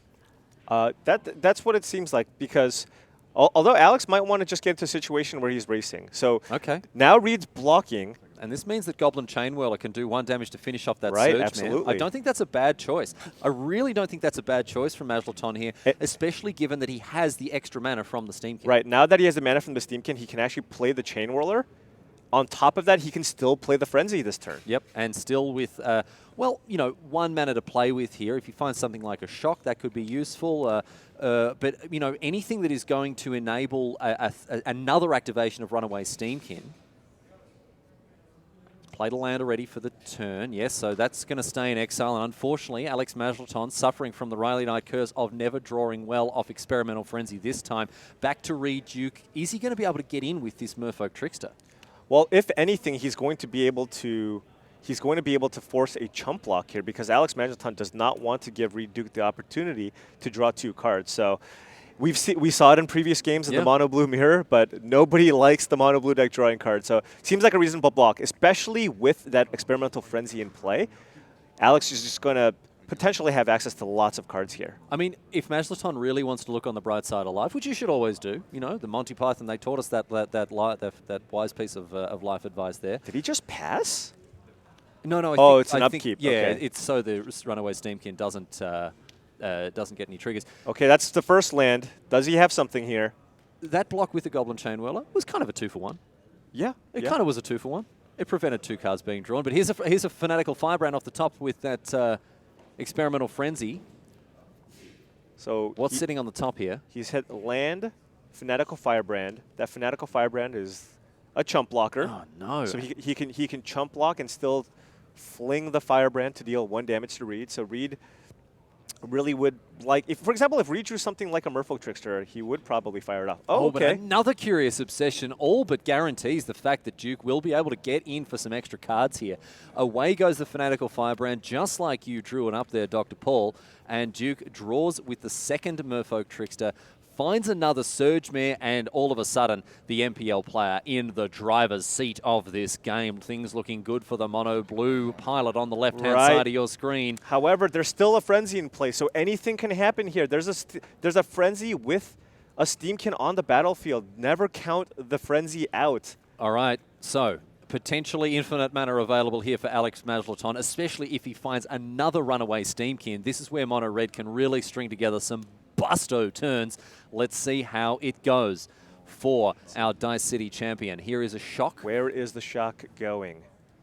Looks like it's going straight upstairs. Duke. I mean, if he just strings together 3 burn spells in a row, that's it. That's the game. That's going to be that. Reid Duke with just a dive down. Unfortunately, he can't target himself with the dive down. And he hasn't played a land yet. So, can Majlaton find what he needs? In hand, Goblin Chain Whirler. So that's an additional point of damage. And 2 lands as well. It's going to cost him 7 mana to cast that Goblin Chain Whirler, of course. It's all locked up under the in the Science Vault right now. What does Majlaton have on top? He could win this game. He could string together 2 lethal burn spells and just knock Reid Duke out of the park. But if he could, you'd think he'd be going for it. This must be a collision, right? But he's already cast 2. What can this be? Off the top, it is a collision. It's Colossus Collision. Because I was thinking, like, why is he tanking so hard? But this is close to a lethal attack. +4/+2 in trample here. So that is an 8/6 runaway Steamkin. Getting across for 3 trample damage after the Surge Mare soaks up the brunt of that attack here. And now on the top, a Lightning Strike, a Shock, something like that. Does Majlaton have the goods? Reid Duke, I mean, has he taken the damage? He can soak up 3 more damage with that dive down. I think he's considering it. Yeah, I mean, I'm assuming Oh, he's going to He's cast blocked. Healing Salve. He's going to cast actual literal Healing Salve here. All right, so he's casting the dive down here. Surge Mirror is now an 0-8, so Reid Duke will take no damage. Still dies, of course. The Surge Mare still slain by the 8-power Runaway Steamkin. And Alex and the Runaway Steamkin has taken no damage. And So- Alex has not played a land yet, so now we are playing. We have 3 men in the pool. Here's a Goblin Chain Whirler. Duke down to 4. So that's an extra blocker too, which is very, very important here. Off the top, what can he get? He hasn't played a land yet. Let's not forget, he still can clear out one of the lands from the top of his library, Majlaton, by playing his land for the turn. Oh my goodness me, what a tense moment here at Mythic Championship Cleveland. Majlaton poised to steal this game from Reid Duke, but no, he cannot find what he needs. He ships the turn back to Duke with these 2 enormous Merfolk Tricksters, a 4-4 and a 3-3. A chump block available with the Goblin Chain Whirler here as Duke sends in the 4-4. I think Alex is still going to block here. Do not want Reid Duke to draw like multiple Terramanders or Tempestgens here. And in hand for Duke, just an island. Back to Majlaton now. Back to Majlaton. He doesn't need too much to get himself into it. Oh, he already played a land. Okay. He must have already played a land. All right. Here, there's the mountain. Does he need to crack this Frenzy? No, there's a 1-drop. It's a 1-drop. What is it? Is it a Gitu Lava Runner? It's a shock. That goes upstairs. Duke down to 2. He does have a blocker for that Runaway Steamkin. But, oh my goodness, Majlaton needs 1 more damage. Remember, because he has the Goblin Chain Whirler in hand. Duke looking at the graveyard of Majlaton here. Even if it's not a burn spell, even if he finds another Steamkin or any other creature, that's just more blockers. 2, and that's going to, I think that's it. That's going to do it here because that means the Lava Coil removes the blocker here for Duke. Majlaton can fire in for 4 damage with that Runaway Steamkin, and Reid Duke goes down. Alex Majlaton feeding him the left and the right, and Duke was there taking it like a champ. He rallied magnificently with those Merfolk Tricksters, the Curious Obsessions, but ultimately the power of Experimental Frenzy and Runaway Steamkin won the game for Alex Majlaton. Right, it just gives you that inevitability. If a Frenzy stays on the battlefield for the amount of turns that we saw, it's just so hard to lose, right? Because you have to get so unfortunate in terms of how your deck is stacked that, like, at some point you're just going to string together 3 or 4 spells in a row. And how do you beat that? Like, Curious Obsession is not even come close to the amount of cards that you're going to be ahead when that Frenzy is on the battlefield. And the thing about Runaway Steamkin as well is that it doesn't matter what those spells are, you're getting value from them regardless. And so we just saw the power of Experimental Frenzy once again stealing a game from Reid Duke. And unfortunately, the American MPL player, he's going to game number 4 down 2-1. But right now we're heading back to our back table. Autumn Burchett and Julian Berteaux, these players here at 1 game apiece. Burchett with a slower start by the look of things in hand. Oh, is this a mulligan as well? No. Sorry, excuse me, getting confused here. But Burchett, Merfolk Trickster, Entrancing Melody in hand. Berteaux, Terramander, Tempest Gin, and Opt and an Island. With a Mist-Cloaked Herald already on the battlefield here. And a Terramander to follow things up, Paul. Burchett, a Spell Pierce to deal with that Opt. So an early piece of interaction from them here. Yeah, and this matchup gets a little bit more interesting. There are I expect more copies of Entrancing Melody to come out of the sideboard because most of the game is just kind of determined by who's got the Tempest Gin on the battlefield or who's got the Terramander that's been adapted. And the Entrancing Melody definitely helps with that. It's a little bit on the clunky side, but the games, tend to go a little bit longer. Also, for 3 mana, you can steal one of those 1-mana creatures as well. Especially if they've been suited up with a pair of pants. A nice, fresh, new Curious Obsession. Looks to be a very, very enticing play there. Entrancing Melody, I think, is going to have a big impact. And look at that stare. Oh, my goodness. The intensity. The intensity. Autumn Burchett has opened up a timeshare in Julian Berteaux's brain zone. What a strong psychological game here for the English national champion. Berteaux sends a card below decks with that Opt. We'll see what his next move is now. Certainly has the battlefield advantage with these 1-1 these 1-mana 1-1s. Right, but at the same time, if Autumn has the Merfolk Trickster, it's just so hard to attack unless you have your own Trickster or something like an Essence Capture to counter what Autumn can play here. So, Burchett is, in fact, holding a copy of Merfolk Trickster, but Berteaux in the same position, a Merfolk Trickster of his own here. So let's see what's the play. I mean, you've got to be aggressive, right? You've got to get in there. I don't think that's actually the key to the matchup. I think it's just important to be able to just sequence your threats and just, you know, that's the part that makes this matchup so difficult, because so much of the game is played at instant speed that you really have to anticipate all kinds of different cards. Yeah, right. Not only is Merfolk Trickster a card, for example, a card like Fairy Duelist is a card that's in Julian's sideboard, and Autumn needs to be aware of cards like that. Yep. And yeah, there's just a huge back and forth. And even, you know, I talked to Brian Brown Doohan earlier this week, and he was saying that he thinks this is the best deck in the tournament. He chose not to play it because of how complex the mirror was, and he wasn't confident that he could necessarily outplay some of the, you know, some of the other higher level players who've been playing this Mono-BlueTempo deck, you know, for the last month.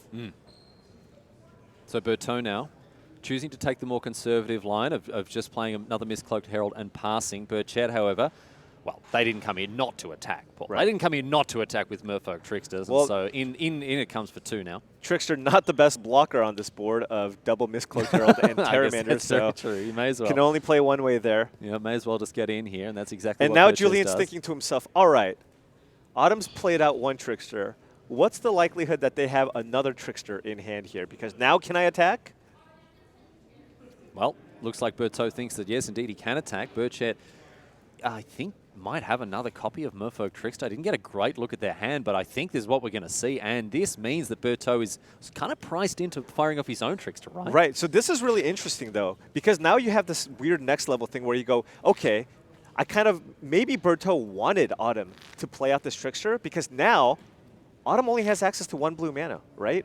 So if Julian has something like a Tempest Djinn in hand, now is the time where Julian can safely resolve the Tempest Djinn at the cost of one of his 1-mana evasive creatures. So kind of baiting Burchett into tying up mana into a Merfolk Trickster, even at the cost of his Terramander. That means now he can deploy this massive Tempest That's Djinn, exactly and what that's what we're Julian going to see. did. Wow, okay. Wow, I'm really impressed.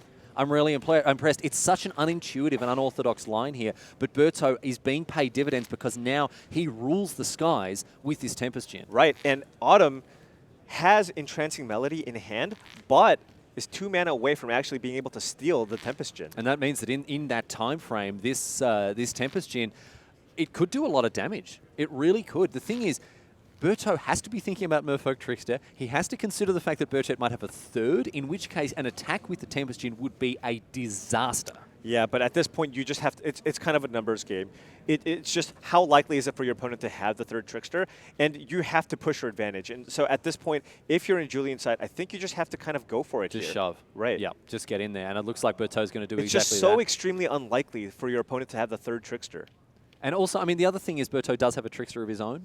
Right. So that means that he can, you know, play around a little bit with what's going on. Unless there. he thinks maybe he's not going to be able to win the race, then you keep the Tempest Djinn back as a blocker. As a blocker, right.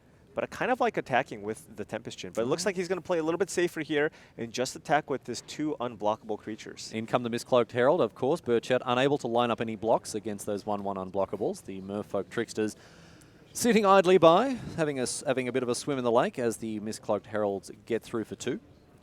And Berteaux looks like he's going to follow things up here with another 1-drop. Is it a Terramander? Yes, it is. And at this point, Burchett with a handful of counterspells, probably going to be firing off an Essence Capture here to not a pump bad up play the at all. Merfolk Trickster. Not a bad play. Makes a little 3/3 here. But a Spell Pierce will meet the Essence Capture. Now, is there another Spell Pierce? How deep are we going to go? But that's how this matchup plays out, right? There's so many of these cheap interactive spells. It's just really, really difficult to play against. Back to Burchett now after an unfortunate, I would say, exchange for them there as the Terramander ultimately hits the battlefield. We'll see what their next play is now. Dive down, Op Wizards retort, double Entrancing Melody, but again, no land. So those Entrancing Melodies looking a little bit clunky and cumbersome right now for the English national champion. Yeah, if there is a chance that, well, right now Autumn is definitely looking for lands to be able to get up to 5 mana to potentially try to steal the Tempest Djinn. If they did find a land here, they can still just fire off an Entrancing Melody on the Terramander. Looks like that's what's going to happen here, Paul. And I have to say I like this. I think Burchett is doing the best they can with the tools that they have access to here. And while, of course, you want that entrancing melody to go for bigger and I guess more potent threats like Tempest Gin, at the moment, especially with a second copy in hand, this is a great use of that resource. Terramander honestly is the second best target, right? It's cheap to actually steal, and Burchett currently has 4 spells in graveyard, so now they have the ability next turn to actually just adapt to Terramander, which would then make it so that the Tempest Gin would trade with the Terramander. Or not trade with the Terramander, actually. No, just eat it up. Berteaux is actually only on 3 islands. Yeah. So the Terramander would actually rule the skies. Just chomp it up for a bit of brekkie. Yeah, so Julian playing a little more conservatively on the previous turn and not getting into damage when he could with that Tempest Gin might end up being very costly. I think so too. This is not looking good for Berteaux now, as Burchett is in a commanding position with that Terramander. And of course, if Burchett finds another island, they can fire off the second copy of Entrancing Melody and take that Tempest Gin with impunity, especially considering that Berteaux's hand doesn't have any way to defend it. Julian now looking at the landscape here. Things have turned around. Yeah, he's looking pretty mournful about it as well. You can see deep in thought, he is just hitting the tank like a blind goldfish here, and he needs to find a way forward, and I don't know what that is. I don't know what his route to victory is, especially considering that Burchett, you know, fine, they take a hit here, but next turn, things looking very good. Right. In additional, I would say something like an additional, like Julian also has his own copies of Entrancing Melody, so if you draw something like that, that could work. So off the top there for Burchett, didn't get a great look at what that card was. I'm sure it'll be revealed in time. I think it was just an opt here. All right, well, opt is basically a free spell. Basically free when it comes to activating Terramander for sure. Yep. So that resolves. Burchett has a look at the top card. Let's see if they like the look of it here. Maybe going below decks if it's not what Burchett is looking for. Nope. Going to keep it. All right, so that Terramander is still able to be activated for 3 mana now, Paul. Right. However, Julian can get in for some damage this turn, as Julian does have the Merfolk Trickster. So he can use the Merfolk Trickster to tap down the Terramander, and then he would be able to get in for another attack for 5 with the double Mistcloaked Herald and the 3/4 Tempest Gin. All right. And of course, Berteaux is going to have a fresh card as well at his disposal, which, you know, could change things. This game very delicately poised, I have to say. Yeah. Again, there was that one turn. Julian could have gotten in for 3 additional points of damage with that Tempest Gin, and it's so close. That could have been kind of the deal breaker. Merfolk Trickster is going to meet an Essence Capture here. Oh, excuse me, it's a Wizard's Retort instead. Interesting. It does not look. Yeah, Burchett tried to cast Essence Capture earlier. No, it just didn't have one. No, there's one in the graveyard. I can't exactly remember what happened to it, but you know, there got definitely was one in play. Oh, that's right. Yeah, when we went deep down that rabbit hole, I remember that now. Of course, yeah. So an attack now for Burchett. I think they're still able to activate the adaptability of Terramander. Yes, indeed they are. So a big hit here for 9 damage. That's a 2-turn clock. Yeah. Julian's now down to 9. And Berteaux, his Tempest Gin is just a relatively unimpressive 3/4 here. Even with an island off the top, it's not going to be enough.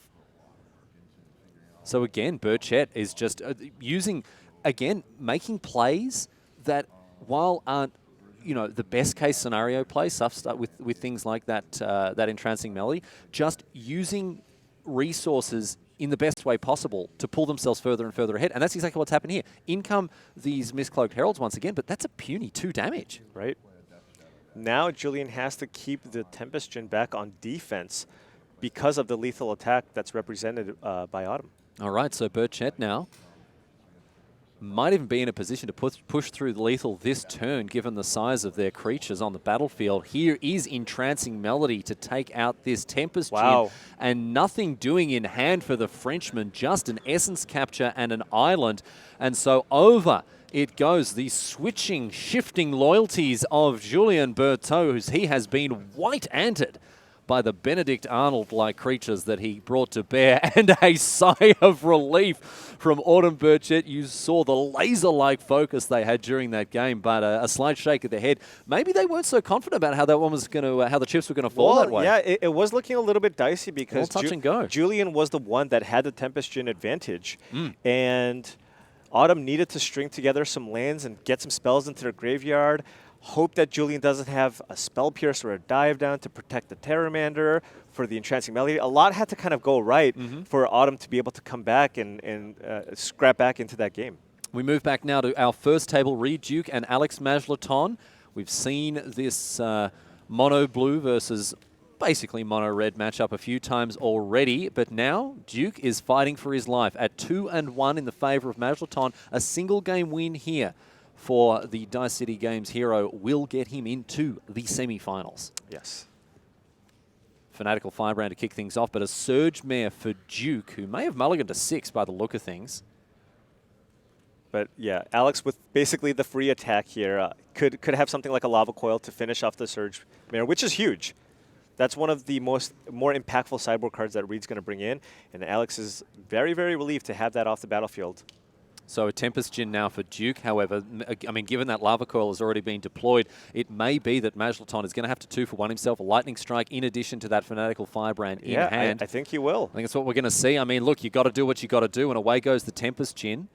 Majlaton, I mean, maybe not happy to do it, but still, you know, I guess he'll be relieved to get rid of that premier threat. Right.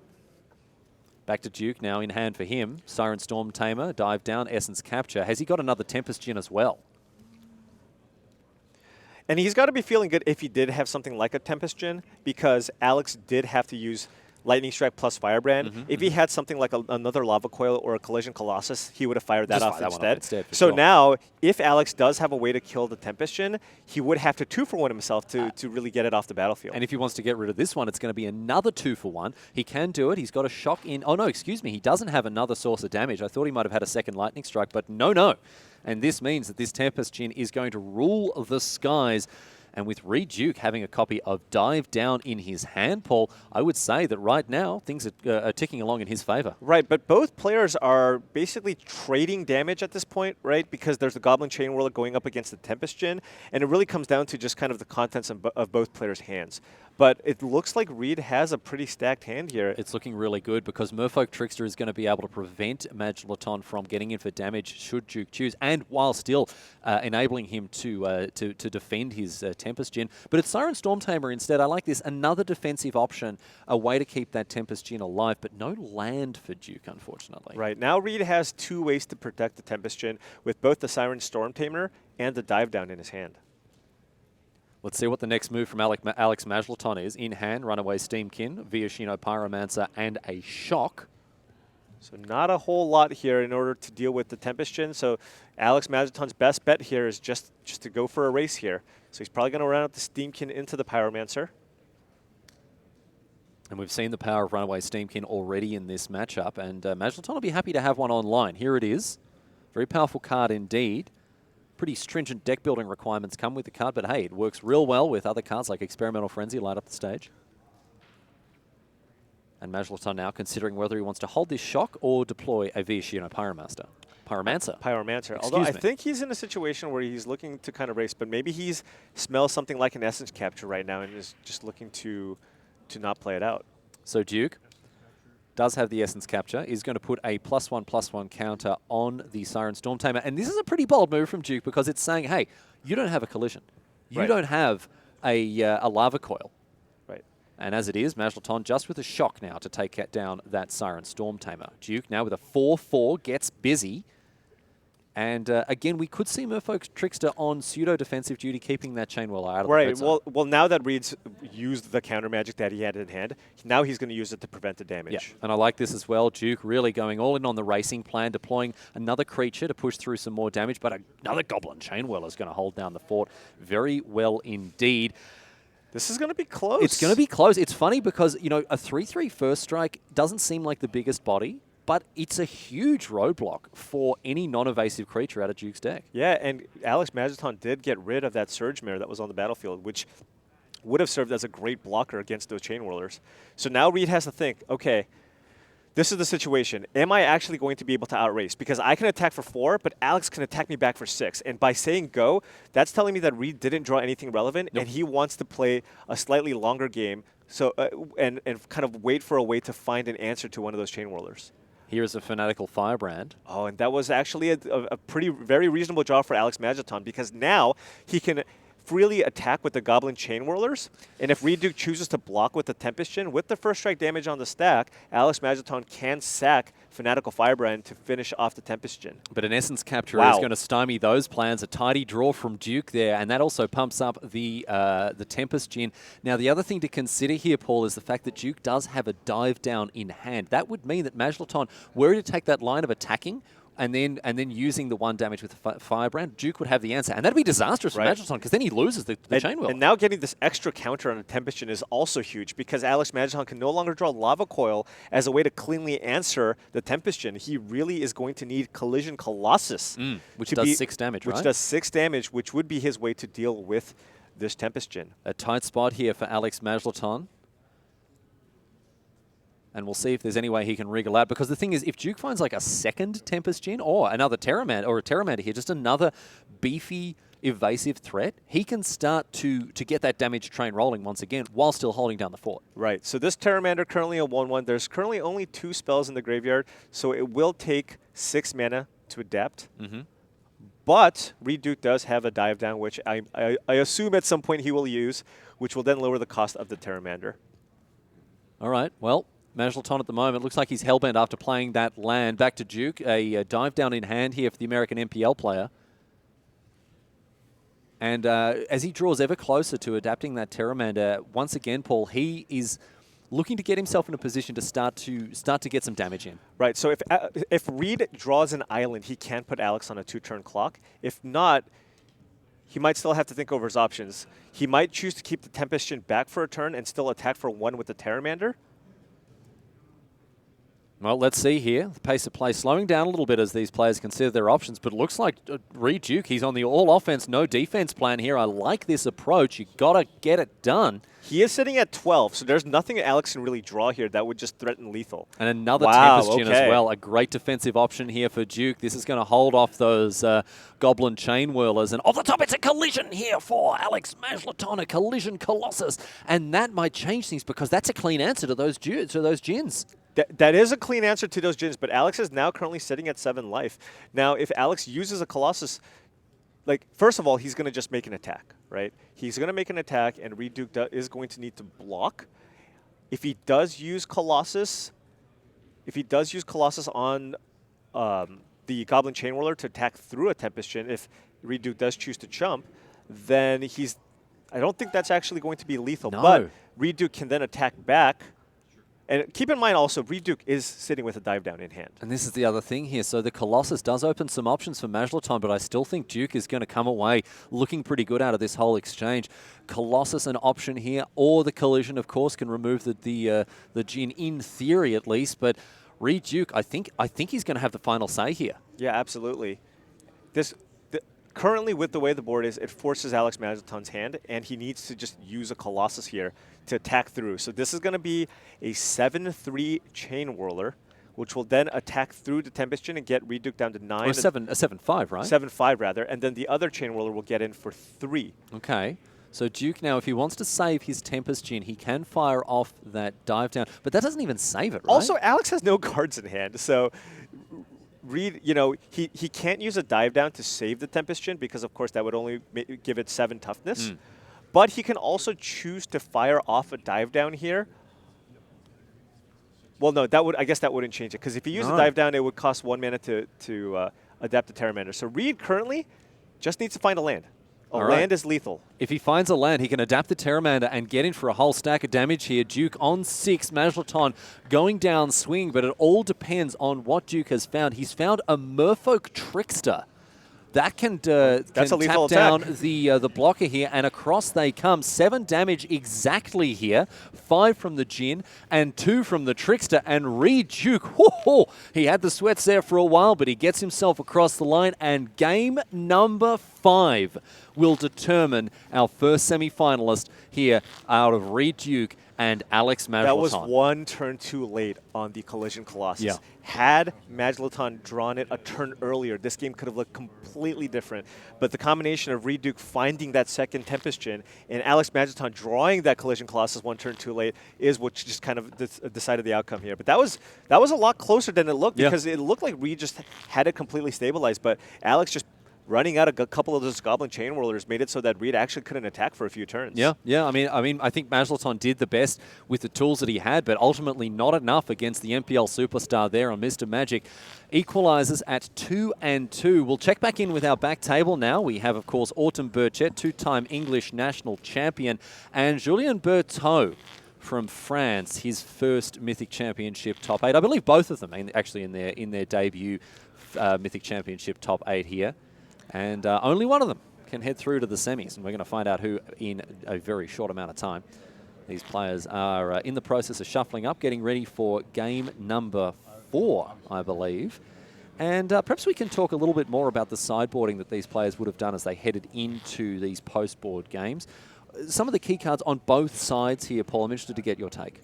You know, I think one of the things is, you saw how even if you have the turn 1 evasive creature, you have fear of Merfolk Trickster. So I don't think the game is all about getting that Curious Obsession down on your 1-mana creature. So I can see players shaving those 1-drops. If you look at Autumn's deck, you have those Entrancing Melodies. Those certainly came in.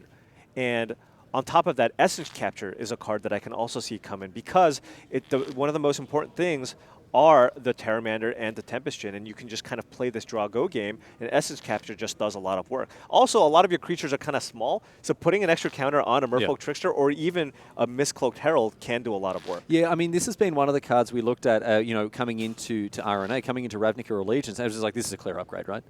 Like, this is definitely coming into this deck as just a clean upgrade to Essence Scatter. And it's also being played in the sideboard of Julien Berteaux, a very similar looking sideboard, only one copy of Surgemare, however.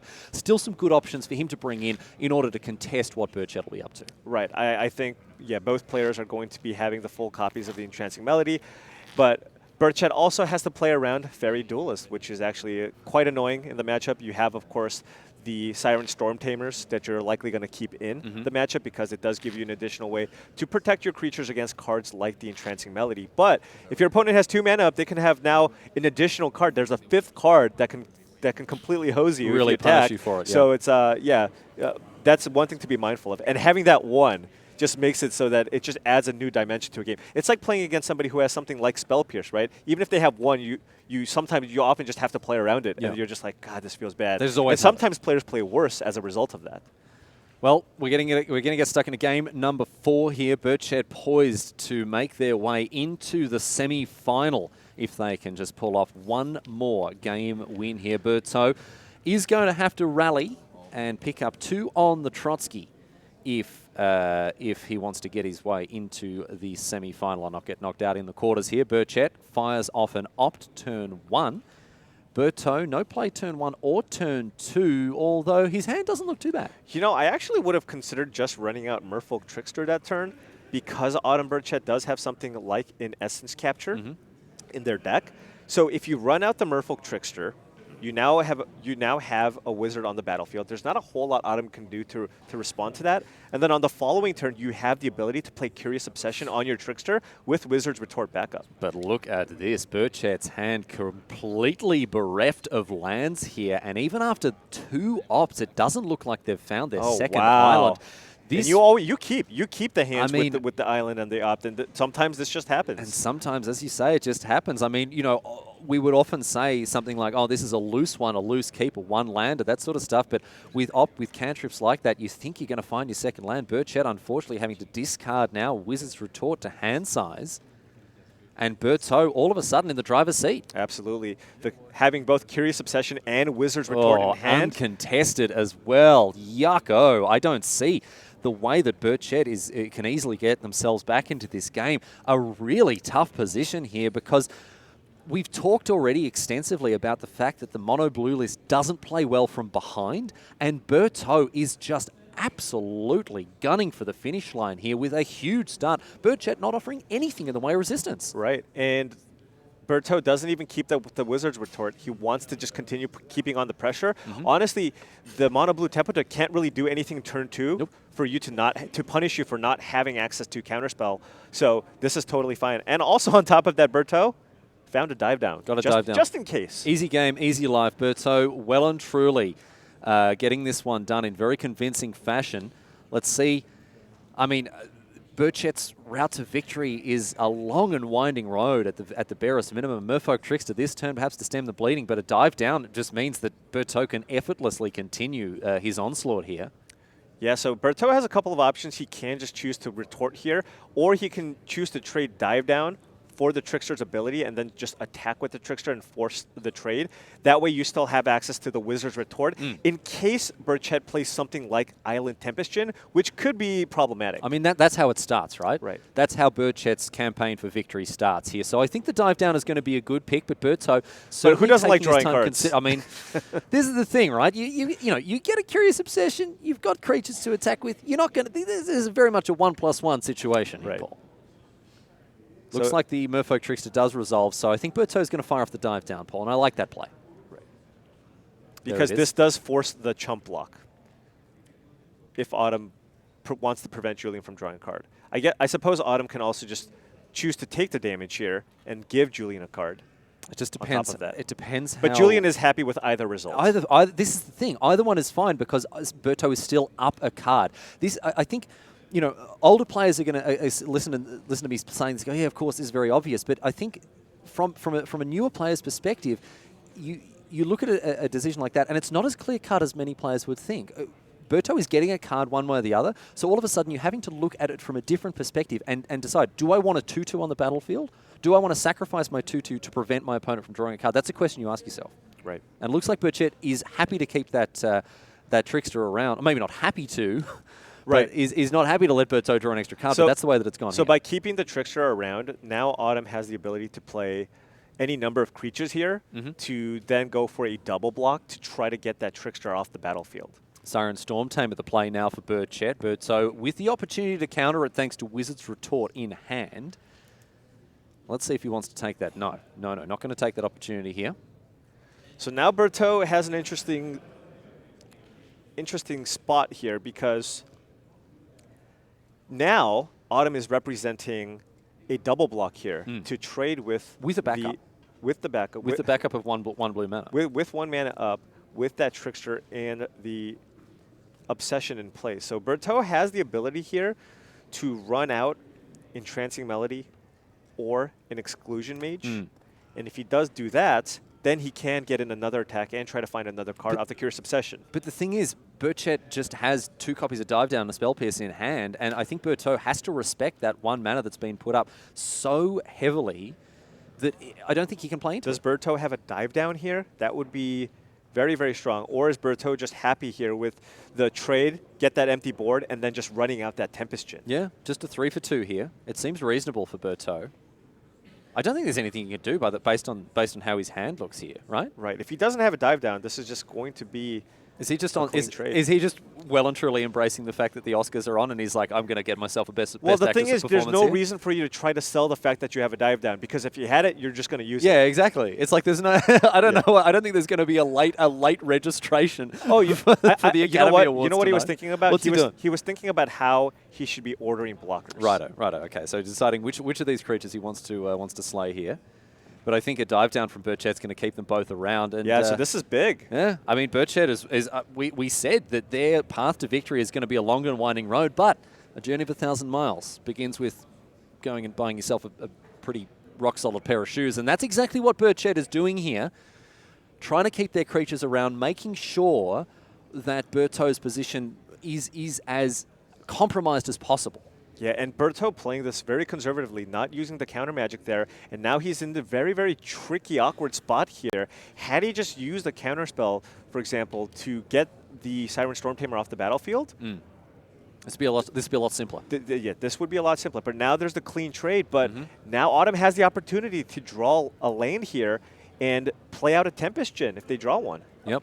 So let's see if Burchett can find it. There's the land. And this means a Tempest Gin will come down. So Burchett, after an early stumble and fumble on mana, they are now right back in this game. And unfortunately for Berteaux, he wasn't able to capitalize on Burchett's initial, the mana issues. Right. So now Julian has to go with that kind of this tempo plan with the Tempest Gin. But the attacks are a bit anemic here. He's only getting in for 2 points of damage here. I mean, this would be insane if there was a Curious Obsession still in play, but that's just not the way that it's going here. So Berteaux still in a reasonable position, but Burchett now with the Tempest Gin, with Dive Down Spell Pierce backup as well. We'll see what Berteaux's next move in. He's got a Tempest Gin of his own, but another Exclusion Mage here. But we might see a dive down here just for tempo. Burchett just is currently sitting at 10 life, so can't really take a whole lot more damage. But now Julian doesn't even have an attack because of that dive down. Yep. Nope, that enormous big 4/7 Tempest Gin is holding down the fort very effectively indeed. Julian needs to go wide. The classic go wide the classic strategy. the classic go wide here. He's going to channel his inner Craig Wesco and just try to get as many little fellas onto the battlefield as possible. Burchett now finds that 5th land, Tempest Gin, Entrancing Melody, and Spell Pierce in hand for them. And Burchett has a ton of spells in their graveyard. Could consider using Entrancing Melody here on the Terramander while Julian Berteaux is tapped out and can't protect it. And that's exactly what we're going to see here. And how many spells is it? Opt, 1, 2, 3, 4, 5 in the 6 now in the graveyard. So has the ability to adapt. Oh my goodness. Wow. What a stunning reversal here from Autumn's turning it around. Autum's turning it around. We saw the one lander. We saw the double op fail to find the second land. And but discard. Look at this. Discard. And the discard as well. Yeah, I think what Julian may have needed to do in this matchup is really just push the advantage. Do not let Autumn climb back into the game and revolve your whole game plan around that Curious Obsession. Yeah. But unfortunately, Berteaux did not maneuver himself into a position where he could keep that Merfolk Trickster around. He lost the Trickster and he lost the Curious Obsession to a double block. And even though Burchett was behind on cards in that exchange, I think it ended up being about a 4 for 5, it still advantaged their position long term now that they have the battlefield superiority. Yeah, and keep in mind, it wasn't 100% clear what Julian should have done because there's a lot of different cards that Autumn could have strung together. Where if he did kind of go in on this Curious Obsession plan, that could have backfired as well. So it's one of those things. This is why players have said that this is such a complex, complicated matchup because there's so many different factors that you have to keep in mind while playing out the game. You've got to defend the battlefield. You've got to defend the stack. It's very difficult indeed. Burchett getting busy now with this 5/4 Tempest Gin. And Berteaux unable to defend himself as that. Is this another one? His Tempest Gin is only a 3/4 and another 5/4 flyer. Burchett with the aerial superiority. We've often said that Britannia rules the waves, but right now, under the brave hand of Commodore Burchett, Britannia taking to the skies as well. We'll see what Berteaux can do. He's going to try to steal back the Terramander. The Spell Pierce has been sandbagged for a long time, and Burchett now in a position 15 damage in the air. This is a lethal attack. Julian has to chump block with one of his creatures, and Julian can't attack back for lethal damage. Those Exclusion Mages little more than grey ogres now, and Burchett in a very commanding position indeed. So if Burchett attacks with everything, Julian can't chump block with the Siren Storm Tamer. We'll go down to 4. But then Julian has 3 islands in play with the Tempest Gin and 2 Exclusion Mages. Even if Julian draws an island, that's only 8 damage, which would not be enough. There's no pump spells you're going to see from the blue deck. There's no haze creature, no burn spell. So Autumn can safely make this attack, knowing full well that Julian can't really do anything on the following turn to punish this attack. So in they come. A huge attack here for Burchett with 15 damage pointed right at Julien Berteaux. A forced block here from Berteaux. He is tapped out, Miscloaked Herald, Entrancing Melody in hand. This is an attack for 17 damage. And now, Berteaux will have to line up at least 1 block, maybe 2, but I mean, that is not a winning proposition. Well, yeah, we saw this earlier too. You're in the situation where you're chump blocking. And it doesn't feel good, and he's now looking to see if he should line up a double block on one of the Tempest Gins. But Julian will lose both of the creatures that block. And that just doesn't put him in a winning position here. He's got 2 useless Grey Ogres on the ground here. It looks like there is going to be a double block here. That is a straight, clean 2-for-1 here for Burchett. But then Burchett will have 2 lethal attackers next turn. Even if Julien Berteaux plays an Entrancing Melody to steal that Pteramander, it's going to be tapped because it attacked this turn. And another Tempest Shin as well. Down the runway, up into the sky. 1 draw step left for Berteaux. I don't think there's anything that he can pull together to win this game. Britannia rules the skies, ladies and gentlemen. Autumn Burchett through to the semi-finals of Mythic Championship Cleveland. What a performance after an incredibly difficult start. A one-lander, a discard to hand size, but Paul, they've pulled it out of the bag. Right, and Berteaux had the ideal start too. Autumn discarded to hand size after 2 ops. Berteaux then had Trickster, Curious Obsession, and Counterspell backup, and still Autumn was able to claw back and win that game. A masterful performance from a 2-time English national champion, and we will be seeing more of them in the semis. However, we still have another semi-finalist to crown here, right here and right now with this game, and indeed this match between Mr. Magic Reid Duke, the MPL superstar, and Alex Majlaton on mono red with a splash of green. His Gruul Aggro list has won him 2 games, but Reid Duke has kept an even score as well. 2 games apiece here. Duke down to 18 after an early Viashino Pyromancer. He's on the draw.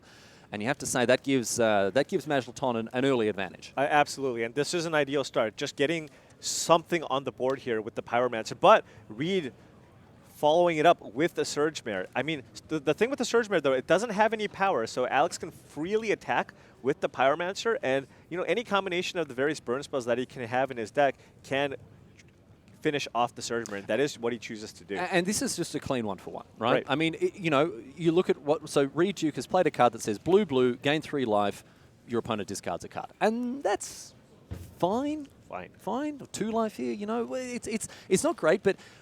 in this situation here, I think both players will look at that transaction and go, yep, that's fine. Right. But keep in mind that did soak up damage, and that means that there's a lower probability of Reid's big win conditions actually dying to removal spell, right? Because it still had to soak up, that lightning strike that Alex Majlaton had in hand. Right, and I guess it's just, and it also soaks up a lightning strike that maybe could have burnt Duke out if he's on 6 and Majlaton had 2 lightning strikes. Well, now he's only got 1 because 1 was pointed at the Surge Mare. So still a good, I think the takeaway there is both players look at that interaction and go, we both did our best. Yeah, that was fine. Yeah, that was fine. Yeah, that was fine. Yep.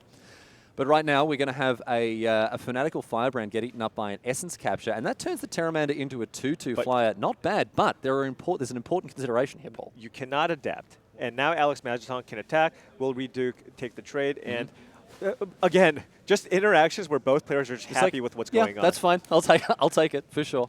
So now here's the Viashino Pyromancer, and I believe Alex Majlaton has a light up the stage, which he can fire off as well. He does. That's a nice sequence here for Majlaton. I think that's going to give him a slight advantage as we head towards the mid-game here. Duke with a decent hand. He's got Merfolk Trickster. He's got Tempest Djinn, so he can start to lay down some threats. But the thing is, Majlaton, Collision Colossus, Mountain in exile, a Lava Coil in hand. He's got the answers. He's got the goods. But Reid just doesn't need to play a flyer this turn, and actually this Trickster is the perfect foil to that Collision Colossus. Now Reid Duke during combat is just going to tap down the Viashino Pyromancer, and this Collision Colossus is not going to do anything. Yeah. So, the Pyromancer tapped, of course, thanks to the Merfolk Trickster. And now Duke, I mean, is he going to be able to defend his Tempest Djinn against the Lava Coil in Majlaton's hand? He will. Taking a look at Reid Duke's hand, he's got the Tempest Djinn with the Dive Down in hand. Of course, that Spell Pierce is not going to be doing a whole lot in this game, but this Dive Down is going to be crucial. So Alex Majlaton does need to find another burn spell. Now, he does have a Shock in hand, so he can find a Lightning Strike, but he does need to find another Collision Colossus or another Lava Coil if he does want a chance to get that Tempest Djinn off the battlefield. So that light up the stage, not having a great impact thanks to the conditional card that is Collision Colossus. And this is something we've touched upon before throughout this weekend's coverage. The fact that exiling a conditional card like Collision Colossus to a light up the stage, I mean, it makes your light up the stage worse, right? Lightning Strike.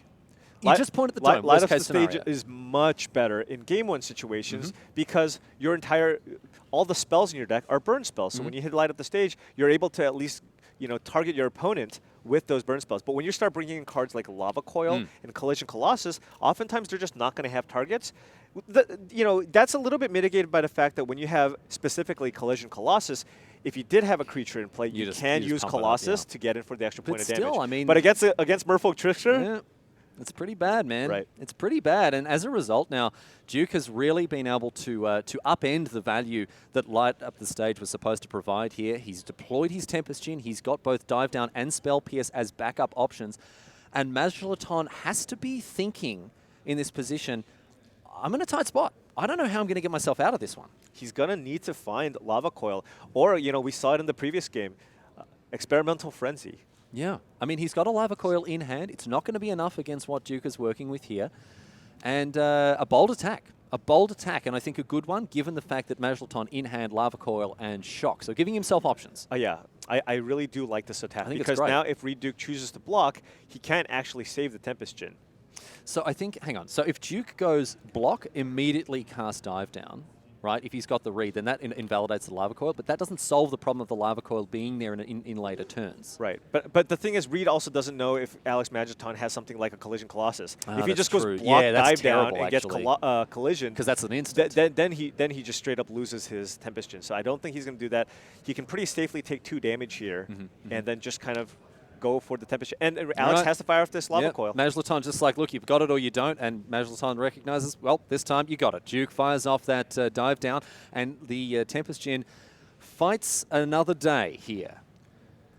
And the only question for me is whether or not Reid is going to choose to attack with this Merfolk Trickster. It does technically put Alex on a 3-turn clock, attack for 6 for over 3 turns, and that's what Reid chooses to do. Getting busy, getting on the front foot, swishing the willow around. Mr. Magic not here for a long time, my friends, just here for an aggressive time. He's going to get busy. We do have the Shock fired off at the Merfolk Trickster. I think that's fine. Yeah. Again, that interaction, like, yep, I'll take that, because the Merfolk Trickster is not the critical, important threat for Duke. Right, and Reid's holding Spell Pierce, which isn't going to actually work here. So double Spell Pierce? He could go with the double Spell Pierce. I mean, it's not a ridiculous thing to consider, because Alex has 6 lands. Yeah. 6 lands in play. So how often are your Spell Pierces actually going to do anything? And again, this is a 3-turn clock.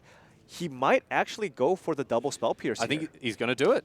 Spell Pierce you. Okay, Majlaton says, well, I'll pay. Yep. Okay. Good. You know what's coming when somebody does that. You know it. It's like when remember when poor old Raptor got triple dazed. Right. Well, and also just keep in mind, it is in Reid's best interest to get those spells into his graveyard anyways, because now if he draws a Pteramander, he can adapt right away. They pay dividends right there. All right, let's see what's up now for Majlaton. A lonely Viashino Pyromancer for him, and we'll see if he can find something a little more exciting in the coming turns, because he's going to need. What are we looking at here? Experimental Frenzy, the best draw for him. Yeah, but let's see what he's. Oh. Oop, okay. Oop. The quick Control Z there as he starts to tap his mana. Duke, of course, defended from any incoming creatures with that Essence Capture you can see, and here's another Shock. This one's going to resolve. All right, so trading 2 for 4 damage, not in Alex's favor. Really needs to find a Lava Coil or a Collision Colossus. Well, Duke gets in again now. Majlaton down to 8 after another attack for 4. And here is, what is this? An Entrancing Melody. Take that, Viashino Pyromancer. This could be it. I think this is just over now, because Alex found a land. He needs to find Frenzy into Lava Coil Shock to actually stay in the game. Because he's going to go down to 2. This means that both of these creatures are lethal next turn. And so Majlaton, he needs, 2 removal spells. Now if Alex finds a removal spell, it's not enough. And is this another threat? It's a Pteramander as well. So I think it's just that. I think that's it. Reid Duke has been as good as his word. He considered the red matchup a positive and a favorable one for him, and he's going to take it out 3 games to 2 here. What can it be? Yam Wing Chun, channeled by Alex Majlaton. Has he found what he needs? He's found a Light Up the Stage. Here's a rebuy. 2 cards off the top. I tell you what, there've got to be 3 removal spells. There's got to be 3 removal spells in the top 2 cards of Alex Majlaton's library. Reid Duke just with an Essence Capture in hand. 3 lethal attackers next turn by the look of things. Looks like we're going to go upstairs with the Pteramander to make it a 5-5 now. And Majlaton flips the first one. You got to flip it, dude. You got to show us. It's a Goblin Chainwhirler number 2. This could be it. Alex Majlaton with a mountain and an extension of the hand. Mr. Magic slams his way into the semi-finals of Mythic Championship Cleveland. He'll be there alongside Autumn Burchett, and there are 2 semi-finalists yet to be found. A masterful performance from one of the game's all-time greats, Reid Duke, cementing himself as one of the hard-hitting heavyweights of modern Magic. Yeah, absolutely. And here you kind of saw the downside of boarding in a bunch of these interactive removal spells. With something like a Light Up the Stage. Now, Light Up the Stage is a card that a lot of people have been really hyping up and talking up, but in this specific matchup, it really just was sitting there and it didn't actually get to do anything. It was something of a liability. I mean, you look at these fantastic removal options in the face of something like Tempest, Jin, Collision, Colossus, Lava Coil, what have you, but we talk about the role that sideboarding plays in these games, and I think overall it kind of swims against the current, right? These removal spells with something like Light Up the Stage. Yeah, especially with the way that you want to play the mono red deck. This is your game plan. I'm going to curve out. I'm going to burn your face. And I'm going to kill you, right? And then after sideboard, I mean, I think it's kind of a necessary evil for you to bring something like Lava Coils and the Collision Colossus in. But then you're kind of moving away slightly from kind of the linear aggressive strategies that you have, kind of going into game ones. Yeah, that's it. And that is, my friends, I'm very sorry to say, it for our first quarterfinals. We're going to take a quick break, but after this, we'll be back with more analysis from the news desk before the second round of quarters come your way live here from Mythic Championship Cleveland. So stick around, everybody. We'll be back here live at the Mythic Championship after this.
Hey everybody, welcome back to the news desk. Maria, Rich, and Simon here hanging out with you. A couple of quarterfinals in the books, but 2 more still to go. One of our winners from those quarterfinals, Reid Duke, is on the floor with Brian David Marshall.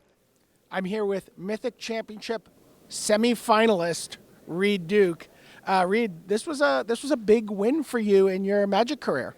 Yeah, for sure. This is not the first time that I've played on Sunday at a Pro Tour, but it is the first time I've successfully made it out of the quarterfinals. So it sort of feels like, you know, I've broken through a wall that had been stopping me in the past, and I'm just really excited to still be competing at this point.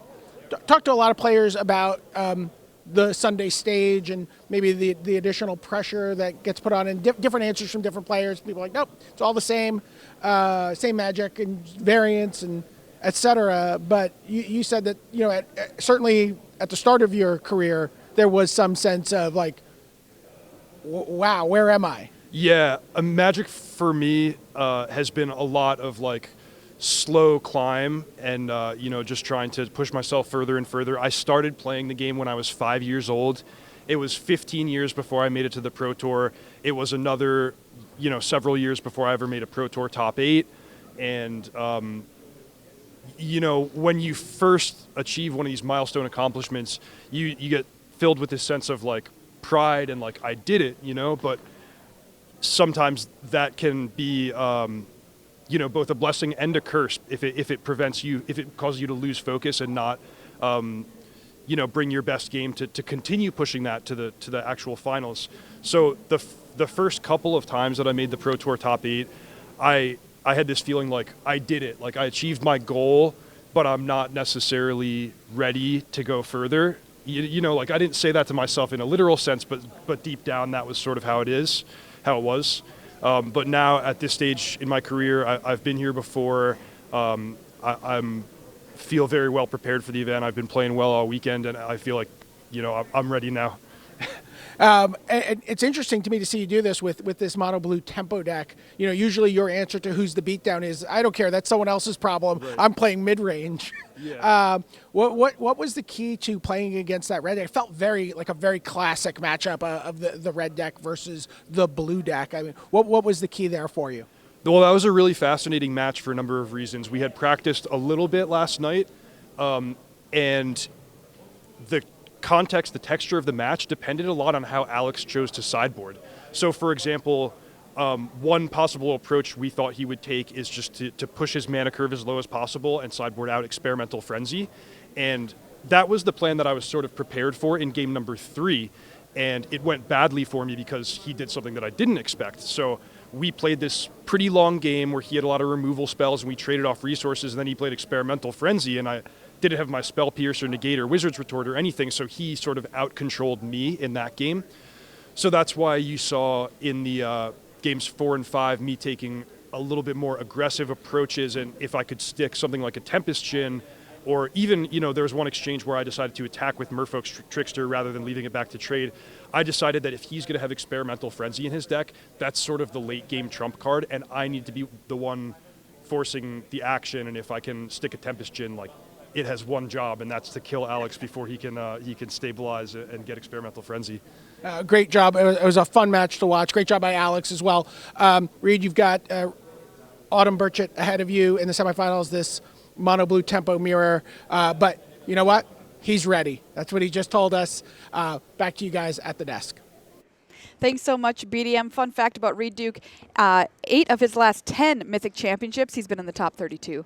All right, let's get to the bracket, show you where we are and what's still to come here on the morning of Mythic Championship Cleveland. We already have 2 quarterfinals done and dusted. At the bottom of the bracket, you can see them there. Autumn Burchett against Julien Berteaux gives you Autumn Burchett as the winner, and then Reid Duke against Alex Majlaton gives you Reid Duke as the winner. That will be our first semi-final after lunch. Maria, let's get into the top half of the bracket and the mega matchup to get us going. Oh yeah, Marcial Carvalho versus Luis Scott Vargas. What a matchup. Let's meet Marcio from Portugal, 33 years old, a member of the MPL. 6 Pro Tour top 8s for him right now, but no wins. He's come in second at so many events. He's looking finally to capture the title. What deck did he bring to the tournament?